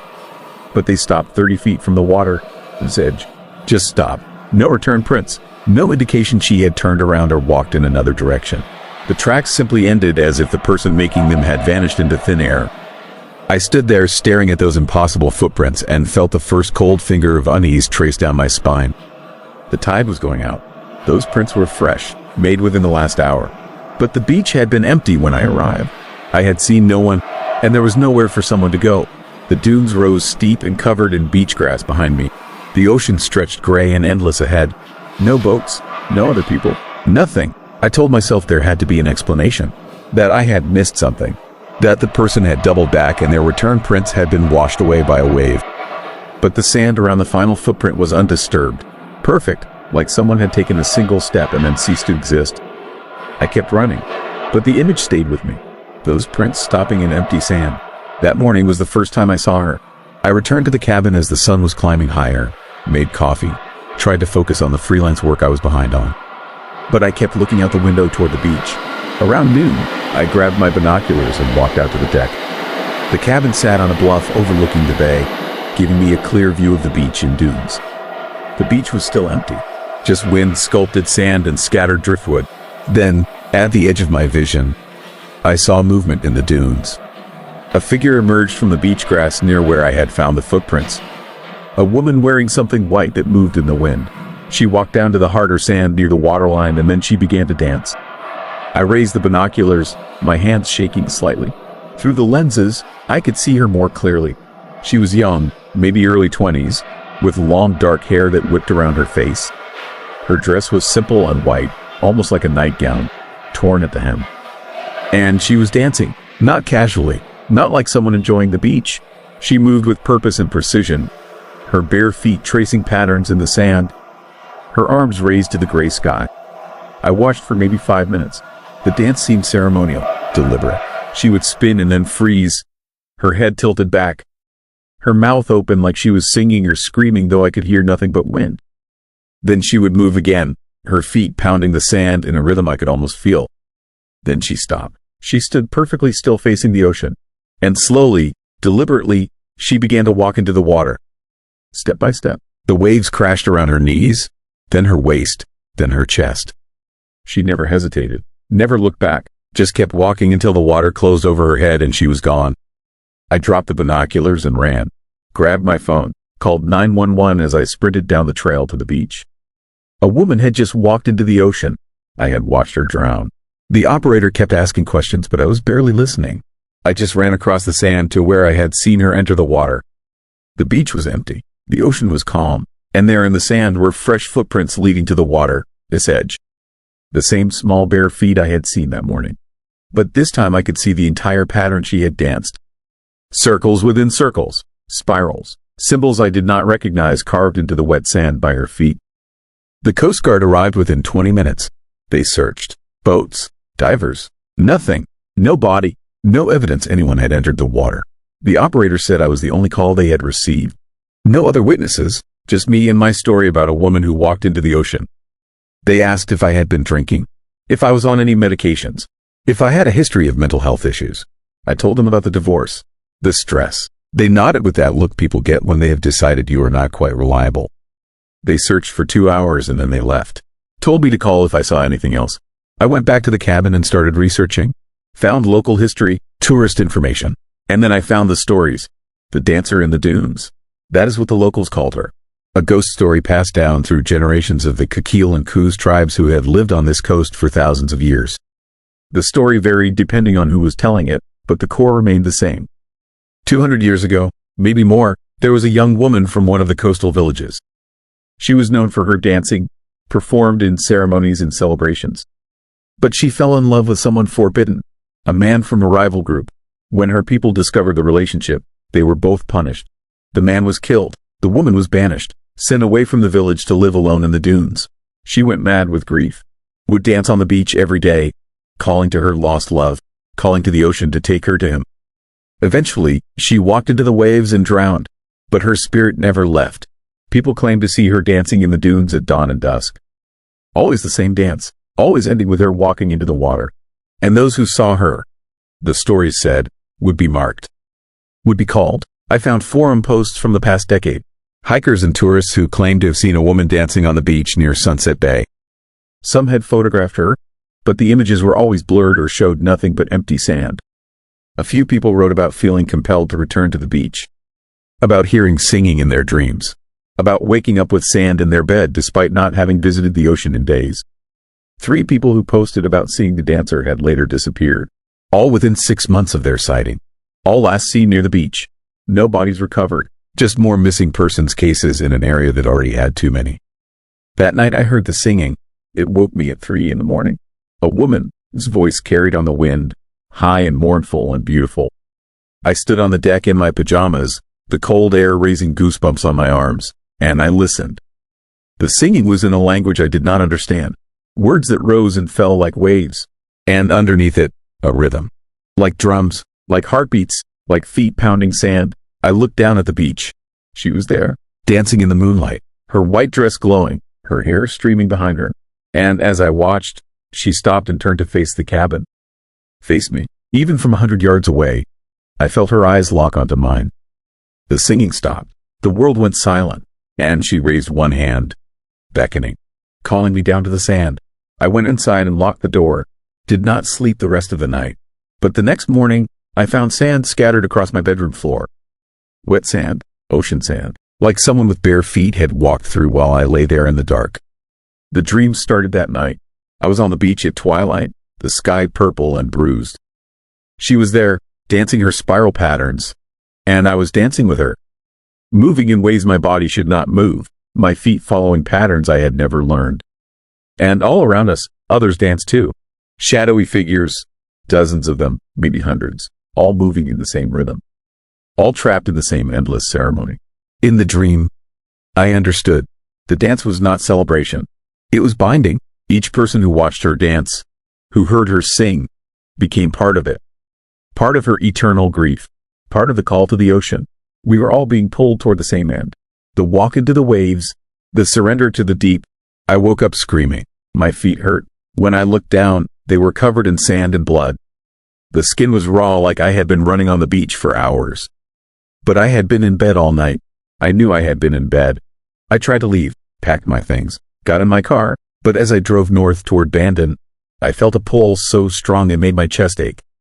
A physical sensation like a rope tied around my ribs, tugging me back toward the beach. Back toward the dunes, back toward her. I made it 5 miles before I had to pull over. I sat on the shoulder of Highway 101, my hands gripping the wheel, tears running down my face, fighting the urge to turn around. But the pull was too strong. It was not a want. It was a need, a compulsion that overrode everything else. I drove back to the cabin. That night, I saw them all. The others who had been called. They appeared on the beach at sunset, walking out of the dunes one by one. Men and women of all ages, wearing clothes from different eras, some in modern hiking gear, others in outfits from decades past. All barefoot, all moving toward the dancer who spun and swayed at the water's edge. They joined her dance, formed circles around her, moved in those impossible patterns. And one by one, when the dance reached its crescendo, they turned toward the ocean. They walked into the waves. The water accepted them, pulled them under, and they were gone. I watched from the deck, unable to move, unable to look away. And I knew with absolute certainty that soon it would be my turn, that the pull would become too strong to resist, that I would walk down to that beach, join that dance, and walk into the water. Just like all the others, just like she had done 200 years ago. I am writing this now because I do not know how much time I have left. The pull is stronger every day. I hear her singing constantly now, even when I am indoors, even when I cover my ears. The sand appears everywhere, in my bed, in my food, in my shoes. My feet ache with phantom wounds that appear and disappear. Last night, I found myself standing on the beach at dawn with no memory of leaving the cabin. I was ankle deep in the water, facing the ocean, my feet positioned to take another step. Only the sunrise breaking through the clouds snapped me out of it, brought me back to myself long enough to stumble back to shore. But I will return. I know I will. The dance calls to me. Her grief calls to me. And the ocean is patient. It has waited 200 years. It can wait a little longer. I found something else in my research. The Kikil elders say there is only one way to break the binding. Someone who has been called must complete the dance but refuse the ocean. Must dance the spiral pattern completely, trace every step she traces, and then turn away. Walk back to the dunes. Break the cycle. But no one has ever done it. The call is too strong. The grief too deep. Once you join the dance, you finish it. You walk into the waves. Tomorrow is the autumn equinox. The pull is overwhelming now. I can barely think about anything else. My feet move in those patterns even when I am sitting still. I hum her song without meaning to. And tonight, at sunset, I know I will walk down to the beach. I know I will dance. I'm going to try to break it. I'm going to try to turn away. But if you are reading this and I have not posted again, you will know I failed. You will know the ocean took me. You will know I am dancing with her still, in that place between water and sky where the lost souls spiral forever. So I need to ask you something. Have you ever seen someone dancing alone on a beach? Have you heard singing on the wind that seemed to come from nowhere? Have you felt called to the ocean? Felt it pulling you like a living thing? Have you woken up with sand in your bed or found your feet bloody without explanation? Write your answer in the comments, because I need to know if she is calling others, if the dance is spreading, if more people are being bound to that beach, to that grief, to that endless walk into the waves. I need to know if I am the last one she will take, or if this is just beginning. Story 8. Tapes from the timberline. I found the camera in a hollow tree stump 3 miles from where they discovered what was left of James Harrington. The memory card was still inside, waterlogged, corroded, but somehow functional when I plugged it into my laptop that night. What I saw on those files has kept me awake for 6 months straight. I am sharing this now because I need someone else to know. I need someone else to understand what happened to him up there in the Cascade timberline. James was a hunting guide, 42 years old, veteran, former Marine who did 2 tours in Afghanistan before coming home to Washington and turning his survival skills into a business. He led hunting expeditions into the most remote parts of the Cascades, places where cell service does not exist, where the trees grow so thick that GPS signals fail, where you are truly alone. In October of last year, he decided to do a solo hunt, document it for his YouTube channel. His plan was simple: 7 days in the wilderness above the timberline near Mount Baker. Elk season, he would film everything, show his subscribers what real backcountry hunting looked like. He left on October 14th. They found his remains on October 28th. 14 days later, the memory card contained 6 video files, each one date stamped, each one more disturbing than the last. I have watched them dozens of times now, studied every frame, trying to understand, trying to rationalize, but some things cannot be rationalized. The first video is dated October 14th, early morning. James sets up the camera on a rock. The frame shows him organizing his gear, checking his rifle. The forest behind him looks normal. Dense Douglas firs, morning mist hanging low. He seems confident, relaxed, explains his route to the camera. Plans to hike 8 miles to a ridge he has hunted before. Set up camp, scout for elk. Everything is professional. Well filmed. Exactly what you would expect from an experienced outdoorsman documenting a solo expedition. The video is 12 minutes long. Nothing unusual happens. He packs up the camera and the footage ends. The second video is from that evening, October 14th, 6:47 p.m. according to the timestamp. He has made camp, set up his tent in a small clearing. The light is fading but still good enough to film. He shows the camera his setup, talks about the terrain, mentions he saw some promising elk sign, fresh droppings, rubs on trees. He seems pleased with his location. Then at the 10-minute mark, something changes. He goes quiet, tilts his head like he is listening to something. The microphone picks up forest sounds, wind in the trees, a creek somewhere nearby. But there is something else, a sound that does not fit, like branches breaking, but rhythmic, deliberate, coming from multiple directions at once. James picks up the camera. The frame goes shaky as he moves through the campsite, points the lens toward the tree line. The light is low now. Shadows are long. He zooms in. The image pixelates. And for just 3 frames, maybe a tenth of a second, there is something there. A shape between the trees. Tall, too tall, moving in a way that makes my brain hurt to process. Then it is gone. James pans the camera back and forth. Searches the tree line. Nothing. He turns the camera back to himself. His expression has changed. The confidence is gone, replaced with something else. Uncertainty, maybe fear. He says he is probably being paranoid. That elk can sound strange in the forest. That he is going to eat dinner and get some rest. The video ends. The third video is from October 15th. Morning, 6:12 a.m. But James looks like he has not slept. His eyes are bloodshot. His hands shake slightly as he holds the camera. He explains that something was circling his camp all night. Something large enough to make the ground vibrate when it moved. He heard it breathing, heard branches snapping under its weight.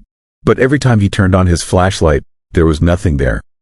He tried to tell himself it was a bear, or elk, or his imagination amplified by isolation. But his voice wavers when he says it, like he does not believe his own words. He decides to break camp early, move to a different location, maybe head back toward the trailhead, cut the trip short. The footage shows him packing up, moving quickly, glancing over his shoulder every few seconds. Then he stops, stares at something off camera, brings the camera up and points it at his tent. There are marks on it, deep scratches in the fabric, starting about 7 feet up and dragging down to the ground. The cuts are clean, made by something sharp, something that had been standing next to his tent while he slept inside. The scratches are on all 4 sides. Whatever made them had circled the tent, had stood there in the darkness. Marking it, James does not say anything, just breathes heavily into the microphone. Then he packs up the camera and the video ends. The fourth video is from later that same day, October 15th, 2:34 p.m. The footage is unstable. James is moving fast through the forest. The camera bounces with each step. Trees blur past. He is running, not jogging, full sprint. His breathing is ragged, panicked. The microphone picks up his footfalls. And something else, something behind him, moving through the underbrush, keeping pace. He does not film for long, maybe 40 seconds. Then the camera goes dark. The audio continues for another minute. His breathing, branches breaking, and that other sound, that breathing that is not his, deeper, wetter, coming from something with lungs the size of oil drums. Then silence. The video ends. The fifth video is from October 17th. 2 days later, the timestamp says 9:23 p.m. The footage is dark. The camera's night vision mode is activated. Everything has that green glow.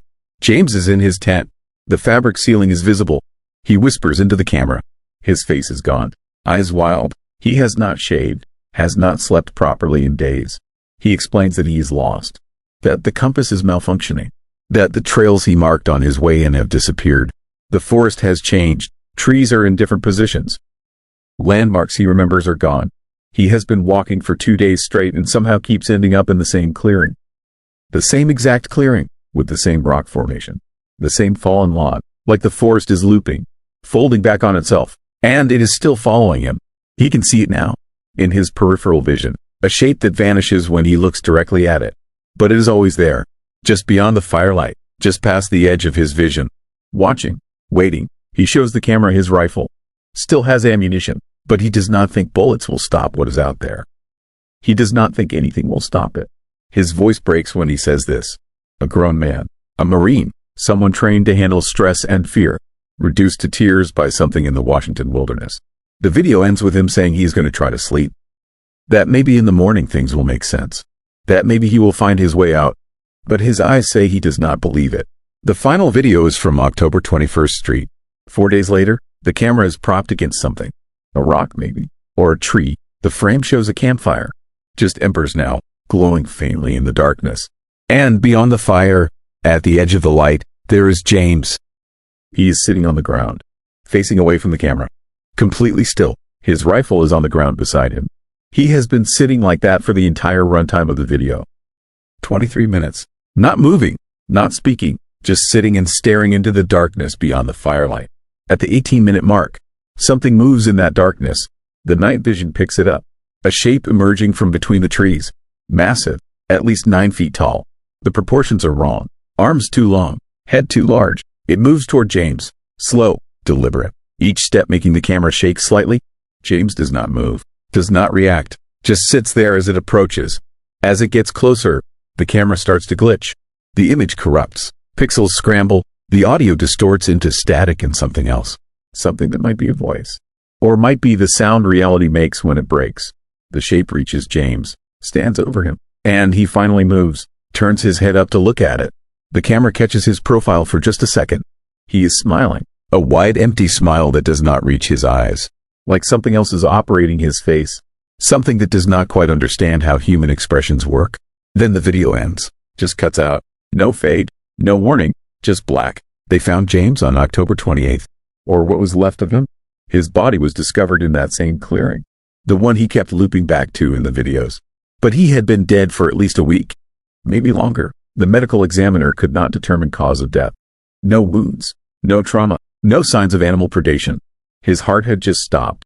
Like something had reached inside his chest and turned it off. But that was not the strangest part.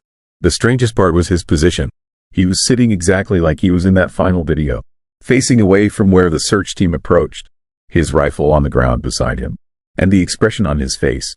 That smile, that terrible empty smile that did not belong to anything human.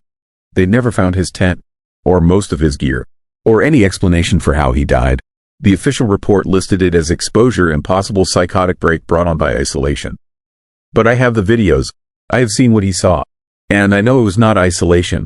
It was not exposure. It was something else. Something that lives up there above the timberline where the trees thin out and the world becomes strange. I have tried to report what I found. Tried to show people the footage. But every time I copy the files, they corrupt. The video degrades. Important frames disappear. It is like whatever is in those videos does not want to be shared. Does not want to be known. Except by me. It let me keep the original. Let me see everything. And I do not think that was an accident. Because I have started seeing it too. That shape in my peripheral vision.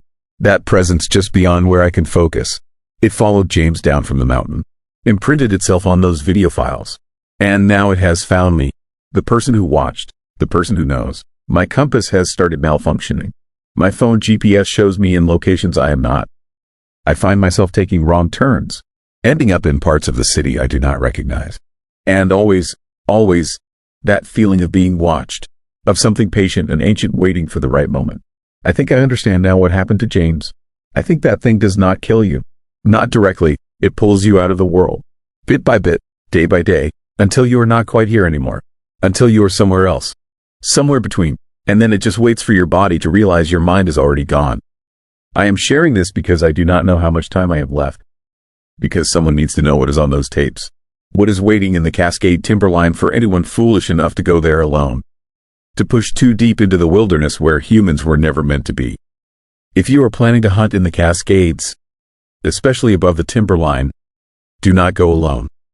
Do not stay longer than you planned. And if you start seeing something in the corner of your eye, if the forest starts to feel wrong, get out immediately. Do not try to film it.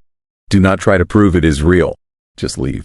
Because once it sees you, once it decides you are interesting, there is no escape. It will follow you. It will wait. And eventually, it will take you to wherever it took James.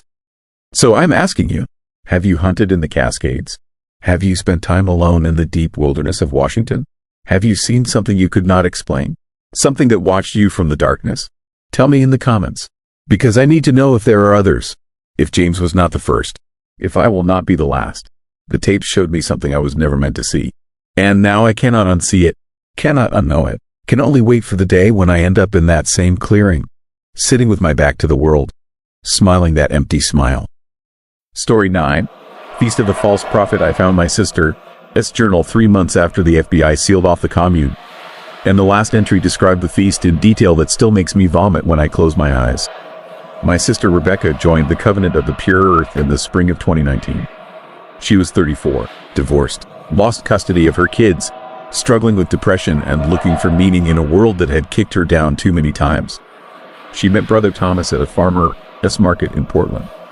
He was selling organic vegetables and talking about living in harmony with nature, about finding peace away from the corruption of modern society, about building a community where people actually cared about each other. It sounded like hippie nonsense to me, but Rebecca needed something to believe in, something to belong to, and Brother Thomas was good, really good, the kind of charismatic that makes you want to listen even when you know better. That makes you want to trust him even when every instinct screams danger. The Covenant had a compound in the Cascade foothills, about 60 miles southeast of Eugene, private property, 140 acres of forest and meadow surrounded by mountains. Completely isolated. No road access except a single dirt track that was gated and locked. They grew their own food, generated their own power, lived completely off-grid. Rebecca moved there in June. I tried to talk her out of it, tried to explain that this was a cult, that Brother Thomas was dangerous, that isolated communes never end well. But she would not listen, said I was being negative, said I was trying to control her like her ex-husband had, said the Covenant was her family now. I visited once in July, drove out there to see for myself. The compound was surprisingly well maintained. Clean cabins arranged in a circle around a central meeting hall, gardens producing impressive yields, solar panels and wind turbines. About 40 people living there, all ages, families with kids, elderly couples, young adults like Rebecca. Everyone seemed happy, healthy, genuinely content. Brother Thomas welcomed me, gave me a tour, talked about sustainability and community and spiritual awakening. He was in his early 50s. Gray hair, kind eyes, soft-spoken. Nothing about him screamed cult leader. Nothing about him suggested danger. But I felt it anyway. That instinct that tells you something is wrong even when everything looks right. I noticed small things. The way everyone watched Brother Thomas when he spoke. The way they hung on every word. The way their eyes followed him when he moved through the compound. It was not respect. It was worship. And Brother Thomas ate it up. Smiled that gentle smile and soaked in their adoration like he was recharging his batteries. I tried one more time to convince Rebecca to leave. She refused, said she had finally found her purpose. Said Brother Thomas was teaching them to transcend their human weaknesses, to become pure. I did not like how she said that word. Pure, like it meant something specific. Something dark? That was the last time I saw her alive. She stopped answering my calls in August. Stopped responding to emails. The compound had a landline, but nobody ever answered. I tried to visit again in September, but the gate was locked and there was a new sign. No trespassing. Covenant property. Trespassers will be prosecuted. I filed a missing persons report. The sheriff sent a deputy out there. Brother Thomas met him at the gate. Said everyone was fine. Said they were going through a period of spiritual retreat and did not want outside contact. Said Rebecca was there and safe and had chosen to disconnect from her old life. The deputy could not do anything. Private property. No evidence of a crime. Adults have the right to isolate themselves if they want. I hired a private investigator in October. He got as far as the tree line before commune members confronted him. Escorted him back to the road.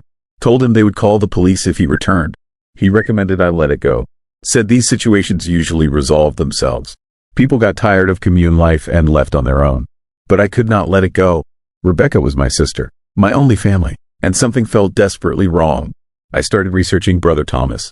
His real name was Thomas Kern. He had a history, 3 previous communes over the past 20 years. Same pattern each time. Start small, build trust, grow the community, then isolate. Then things got weird. Then he disappeared before authorities could investigate. The first commune was in Northern California. 19 members, disbanded suddenly in 2003.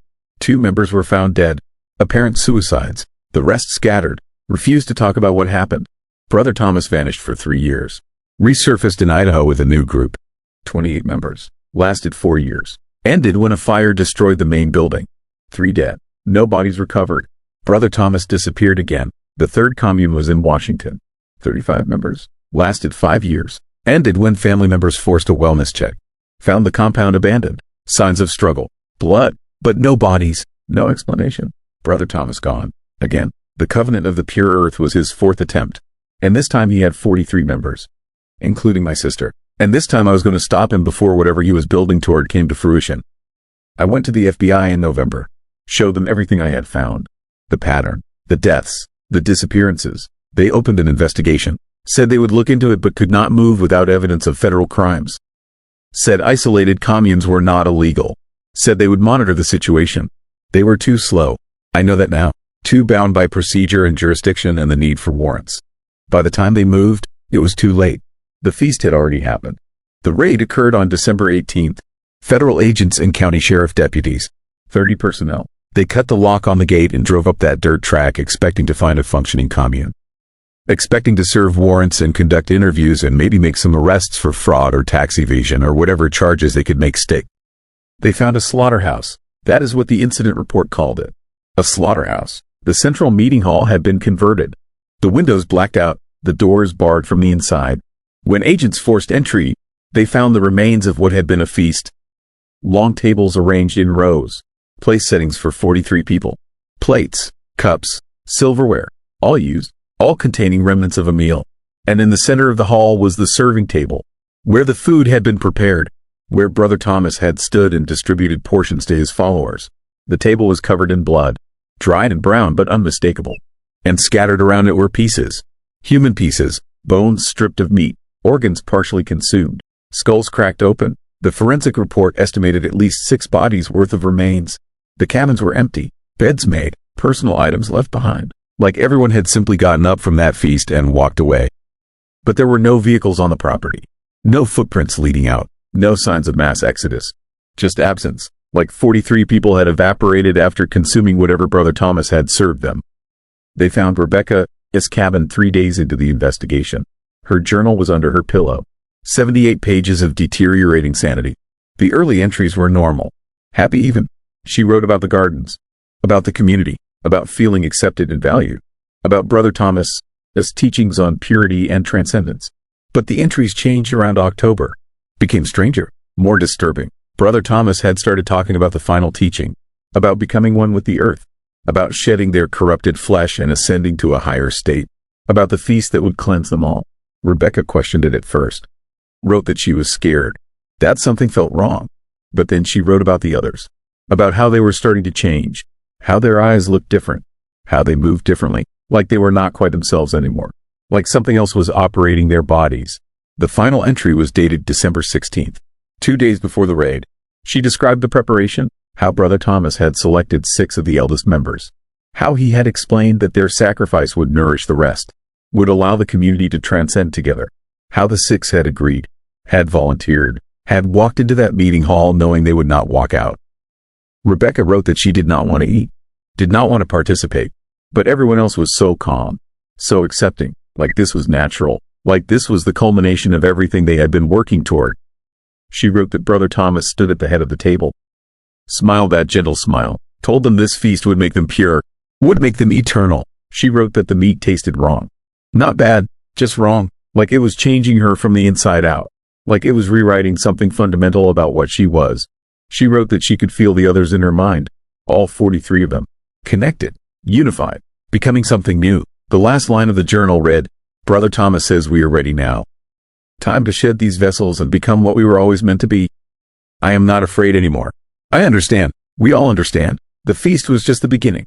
The FBI never found the bodies, never found Brother Thomas. Never found any of the 43 members of the Covenant of the Pure Earth. Just that meeting hall full of bones and blood. Just those empty cabins. Just Rebecca.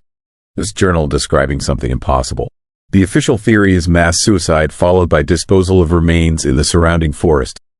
That Brother Thomas orchestrated a Jim Jones-style massacre and then fled with evidence of what he had done. They are still searching, still looking for graves or burn sites or any indication of where those bodies went.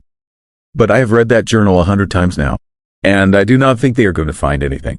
I think whatever happened in that meeting hall was not suicide. I think it was something else. Something that cannot be explained by rational investigation or forensic science. I think Brother Thomas figured out how to do something terrible. How to bind people together through a literal communion. How to make them one. Not metaphorically, actually one. And I think when they consumed that flesh, when they took that final step, they stopped being separate individuals.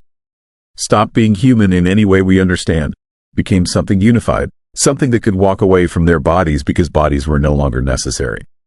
The compound sits abandoned now. Federal property, fenced off. Warning signs, but I drive out there sometimes. Park on the road, walk to the fence line. And I swear I can feel them. All 43 of them. Rebecca included. Not gone, not dead, just changed. Existing in a way that does not require physical form. Waiting, watching, maybe looking for others to join them. I found something last month. A new website. No author listed. Just a simple message board. People talking about the covenant. About Brother Thomas. About wanting to understand what he taught. About wanting to achieve the same transcendence. About how the feast was not an ending but a beginning. About how others could follow the same path. And there are dozens of them. Maybe hundreds. People who read about the compound. Who learned about the feast. Who want to replicate it. Who believe Brother Thomas showed them the way to something greater. Something beyond flesh and isolation and human limitation. I reported the website. It disappeared. Another one appeared 2 weeks later. Then another. They keep sprouting up. Keep spreading the message. Keep recruiting people who are lost and desperate and looking for meaning. People like Rebecca was. People who want so badly to belong that they will consume anything offered to them. So I'm asking you, have you heard of Brother Thomas? Have you encountered people talking about the covenant of the pure earth? About the feast? About transcendence through communion? If you have, please tell me in the comments. Because I need to know how far this has spread. How many people are out there right now preparing their own feasts? How many more Rebeccas are going to disappear into something we cannot understand? The FBI sealed off one compound. But the idea is still alive, still spreading, and I do not think we can stop it. Story 10. Song from the Sawmill. The singing started 3 days after I took the night security job at the old Cascade Timber Mill outside Forks, Washington. I heard it around 1 in the morning during my first solo patrol. A man, his voice echoing through the abandoned mill floor, singing something old and mournful in a language I did not recognize. The melody was beautiful in a way that made my chest ache. But the mill had been shut down since 1983. The building was empty. I was supposed to be alone. I followed the sound through the main processing area where massive saws sat rusted and still. The singing seemed to come from everywhere at once, bouncing off corrugated metal walls, echoing through empty catwalks, leading me deeper into the mill where moonlight did not reach and my flashlight beam felt weak and insufficient. The voice stopped the moment I reached the head rig, that massive primary saw where logs were first cut into rough lumber. The blade was easily 6 feet in diameter, teeth dulled by decades of disuse, speckled with rust that looked disturbingly like dried blood in my flashlight beam. I stood there in the silence, my breath fogging in the cold November air, and felt the overwhelming certainty that I was being watched. That something stood just outside my circle of light, observing, waiting. I reported it to my supervisor the next morning. He was a weathered man in his 60s named Dutch who had worked at Cascade Timber before it closed. He listened to my story with an expression I could not read. Then he asked if the singing sounded Finnish. I had no idea. I did not speak Finnish. Did not know what Finnish sounded like. But something about the question made my skin crawl. Dutch must have seen it on my face because he sighed and told me to follow him to his office. He pulled out an old file from a cabinet. Incident reports from 1957. He laid the papers on his desk and told me about Mikko Virtanen. Mikko had emigrated from Finland in the 1930s. Came to Washington to work in the timber industry like thousands of other Scandinavian immigrants. He was known for singing while he worked, old folk songs from his homeland. His voice was so good that during lunch breaks, the other workers would ask him to perform. He would stand on the mill floor and sing, and men who did not understand a word of Finnish would stop and listen, moved by something in his voice they could not explain. On March 14, 1957, Mikko was working alone on the head rig during the night shift. Something went wrong. Maybe he slipped. Maybe he leaned too close. Maybe the safety mechanisms failed. The details were unclear because there were no witnesses. What was clear was that Mikko Virtanen died in the head rig. The saw caught him and pulled him through before anyone could hit the emergency shut-off. The accident was catastrophic, violent, the kind of industrial death that leaves very little intact. They found parts of him scattered across the mill floor, found his wedding ring caught in the saw teeth, found his lunch pail sitting on the table where he had left it, a half-eaten sandwich still wrapped in wax paper. And 3 workers on the next shift reported hearing singing. Mikko's voice, coming from the head rig, singing one of his Finnish folk songs like nothing had happened, like he was still alive and still working. Dutch closed the file and looked at me with tired eyes. He said the singing had happened on and off for decades. Some night workers heard it, Others did not. It came and went in cycles, quiet for months or years, then returning without warning. He said most security guards quit within a month once the singing started. Said I would probably do the same. He was wrong. I needed this job. My wife had left me 6 months earlier. Took the kids, took half of everything. I was living in a studio apartment and barely making rent. A night security position that paid $32 an hour was not something I could walk away from just because of a ghost story. So I stayed, and the singing continued. It always started around 1 in the morning. Always came from the direction of the head rig. Always the same mournful melody. Sometimes it would last 5 minutes. Sometimes 20. It would fade in and out like someone moving through the building even though my camera showed empty rooms and silent machinery. I tried recording it on my phone. The audio came out distorted, full of static and strange clicking sounds like the recording equipment was struggling to process what it was hearing. When I played it back, I could barely make out the melody. But underneath it, I heard other sounds. Metallic grinding, something that might have been screaming, or might have been wind through broken windows. After 2 weeks, I started seeing him. Just glimpses at first. A shadow moving across the mill floor when I checked the cameras. A figure standing motionless in the corner of a room that was empty when I arrived. Once, I saw a man in old-fashioned work clothes walk past a window on the second level. I ran upstairs, found nothing but dust and bird droppings. The mill felt different now. Heavier, like the air itself was pressed down by the weight of what had happened here. I would patrol through processing areas that had once employed hundreds of men. Spaces filled with the sounds of saws and shouts and machinery. Now there was only silence and rust and the ghosts of an industry that had died decades ago. But Miko was not just a residual haunting, not just an echo replaying the same moment. He was aware, present, reacting to me. I realized this when I started singing back. It happened without thinking. I was doing my 2 a.m. patrol, heard his voice rising from the darkness near the head rig, and found myself humming along with the melody. I do not know why. Maybe loneliness. Maybe some need to connect with another living thing, even if that thing was not technically alive anymore. The singing stopped immediately. Complete silence. Then, slowly, tentatively, it started again. But this time the melody was different. Simpler, like he was teaching me, waiting for me to follow. I hummed the new melody back to him, and I swear I heard him laugh. Not a cruel laugh, a warm sound, pleased, like a teacher whose student had finally understood the lesson. After that night, everything changed. The singing became more frequent, more intentional. He would appear more clearly now. I would see him standing by machinery, watching me work, his form translucent in my flashlight beam but unmistakably human-shaped. He wore overalls and a heavy flannel shirt. His face was weathered and kind. He looked exactly like the photograph Dutch had shown me from the incident file. I started researching Finnish folk music, found recordings online, learned that most of the songs were about loneliness, about being far from home, about missing family and familiar places, about working in foreign lands and dreaming of return. Miko had died thousands of miles from Finland, had spent 20 years in these forests cutting timber, sending money home, planning to return someday. He never made it. He died alone on a night shift with half a sandwich waiting for him and no one to sing his songs after he was gone. I brought a portable speaker on my patrol one night, played Finnish folk music through the empty mill. I do not know if ghosts can feel comfort, but that night, for the first time, Miko did not sing. He sat on a workbench near the head rig, his translucent form barely visible, and listened. Just listened. And when the music ended, he looked at me and nodded once before fading away. That should have been the end. A peaceful resolution. A ghost finding some measure of comfort through another lonely man. This gesture. But I was wrong about what Miko wanted. Wrong about why he stayed. The accident happened during my 3rd week. I was checking the head rig, making sure no homeless people had broken in to sleep near the machinery. The platform around the saw was elevated about 4 feet off the ground. Old wooden planks warped by time and moisture. I had walked across it dozens of times. This time, a board gave way. My foot went through. I fell forward. My hands caught the edge of the platform, but my leg was dangling. And directly below me, I could see the rusted saw blade. I heard the machinery start up. Impossible. The mill had no power. The electrical system had been disconnected years ago. But the head rig began to move. Slow at first, then faster. The massive saw blade spinning. Rust flaking off the teeth.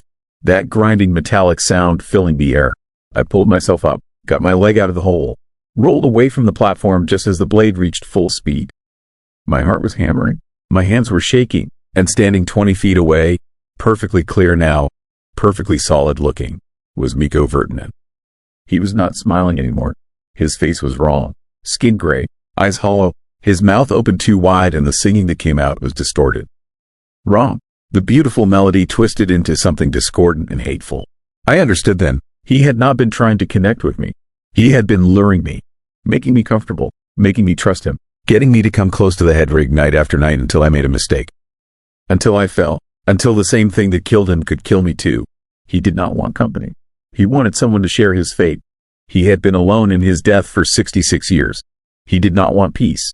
He wanted someone else to understand what he had experienced, to feel the saw, to be torn apart, to join him in this place. The blade spun faster. The sound was deafening, and Miko began walking toward me. Not floating, walking, each step leaving a wet print on the concrete floor, even though his boots should not be touching anything solid. I ran, sprinted for the exit. Behind me, I heard the singing rise to a shriek, heard machinery all over the mill start up impossibly. Saws whirring, chains rattling, the whole building coming alive with the ghost of its industrial past. I made it to my truck, drove away, called Dutch from the road, and quit over the phone. He did not seem surprised. Just asked if I was okay. Asked if Miko had tried something. I did not ask how he knew. Apparently I was not the first person this had happened to. That was 8 months ago. I found a new job. Moved to Spokane on the eastern side of the state. Put as much distance between myself and Forks as I could. But sometimes, late at night when the world is quiet, I hear singing. That same mournful Finnish melody. Faint, far away, but getting closer. I researched more about the accident after I left. Found witness testimony from 1957 that had not been in Dutch's file. The other worker said Miko had been singing right before he died. That his voice had echoed through the mill even as he was being pulled into the blade. That the singing had not stopped even after he was clearly dead. That it had continued for hours. A voice with no body. A song with no singer. They said his last words, sung in Finnish as he died, translated roughly to "come with me. Come see, come sing." I found one more thing in my research. A list of night security guards who had worked at the mill since it closed. 17 people over 40 years. 5 of them died in industrial accidents at other jobs. Machinery malfunctions, freak incidents, deaths that mirrored what happened to Miko. Pulled into equipment, caught in gears. The kind of violent industrial death that seemed increasingly rare in modern workplaces. The coincidence was statistically impossible. Unless it was not coincidence. Unless Miko was not confined to the mill. Unless he could follow people who heard his song, could influence machinery wherever his targets worked, could finish what he started. 3 nights ago, I heard this singing in my apartment. Not on my street, not outside my window, inside my bedroom, coming from my closet where my work clothes hang, where I keep my tools, where I have a small workbench for projects. I do not go in that closet anymore. I do not use those tools, but I hear him in there, singing, waiting, patient. He has all the time in the world. And I cannot run far enough, cannot move enough times. Because once you hear the song from the sawmill, once you respond to it, once you show him you are lonely too, you are marked. He is sharing his death with me, slowly, methodically. And one day I will make a mistake, will reach for a tool, will lean too close to something sharp or mechanical or dangerous. And Miko will be there, singing, guiding my hand, pulling me down into the same violence that took him. So I need to ask you something. Have you ever worked a lonely job? Ever been isolated and desperate for human connection? Ever responded to something you should not have responded to? Ever heard singing or voices or sounds that made you feel less alone in a place where you were definitely alone? Write your answer in the comments. Because I need to know if there are others. If there are more people hearing songs they should not hear. If there are more ghosts out there sharing their deaths with the living. If I am the only one marked by Miko Virtanen. Or if there are others like me, counting down to the day when the singing stops being a comfort and becomes something that pulls us down into darkness and machinery in the same violent ending he suffered. I need to know if isolation and loneliness can open doors that should stay closed. Because I think mine has been open for a long time. And I do not know how to close it. Thanks for staying with me through the dark. Stories like these linger, especially here in the Pacific Northwest where the trees remember everything. If you haven't yet, make sure you subscribe and turn on notifications so you're here for the next night. And share where you're watching from, or the strange things you've seen when the sky goes quiet. Until then, keep an ear out. The next story is already moving your way.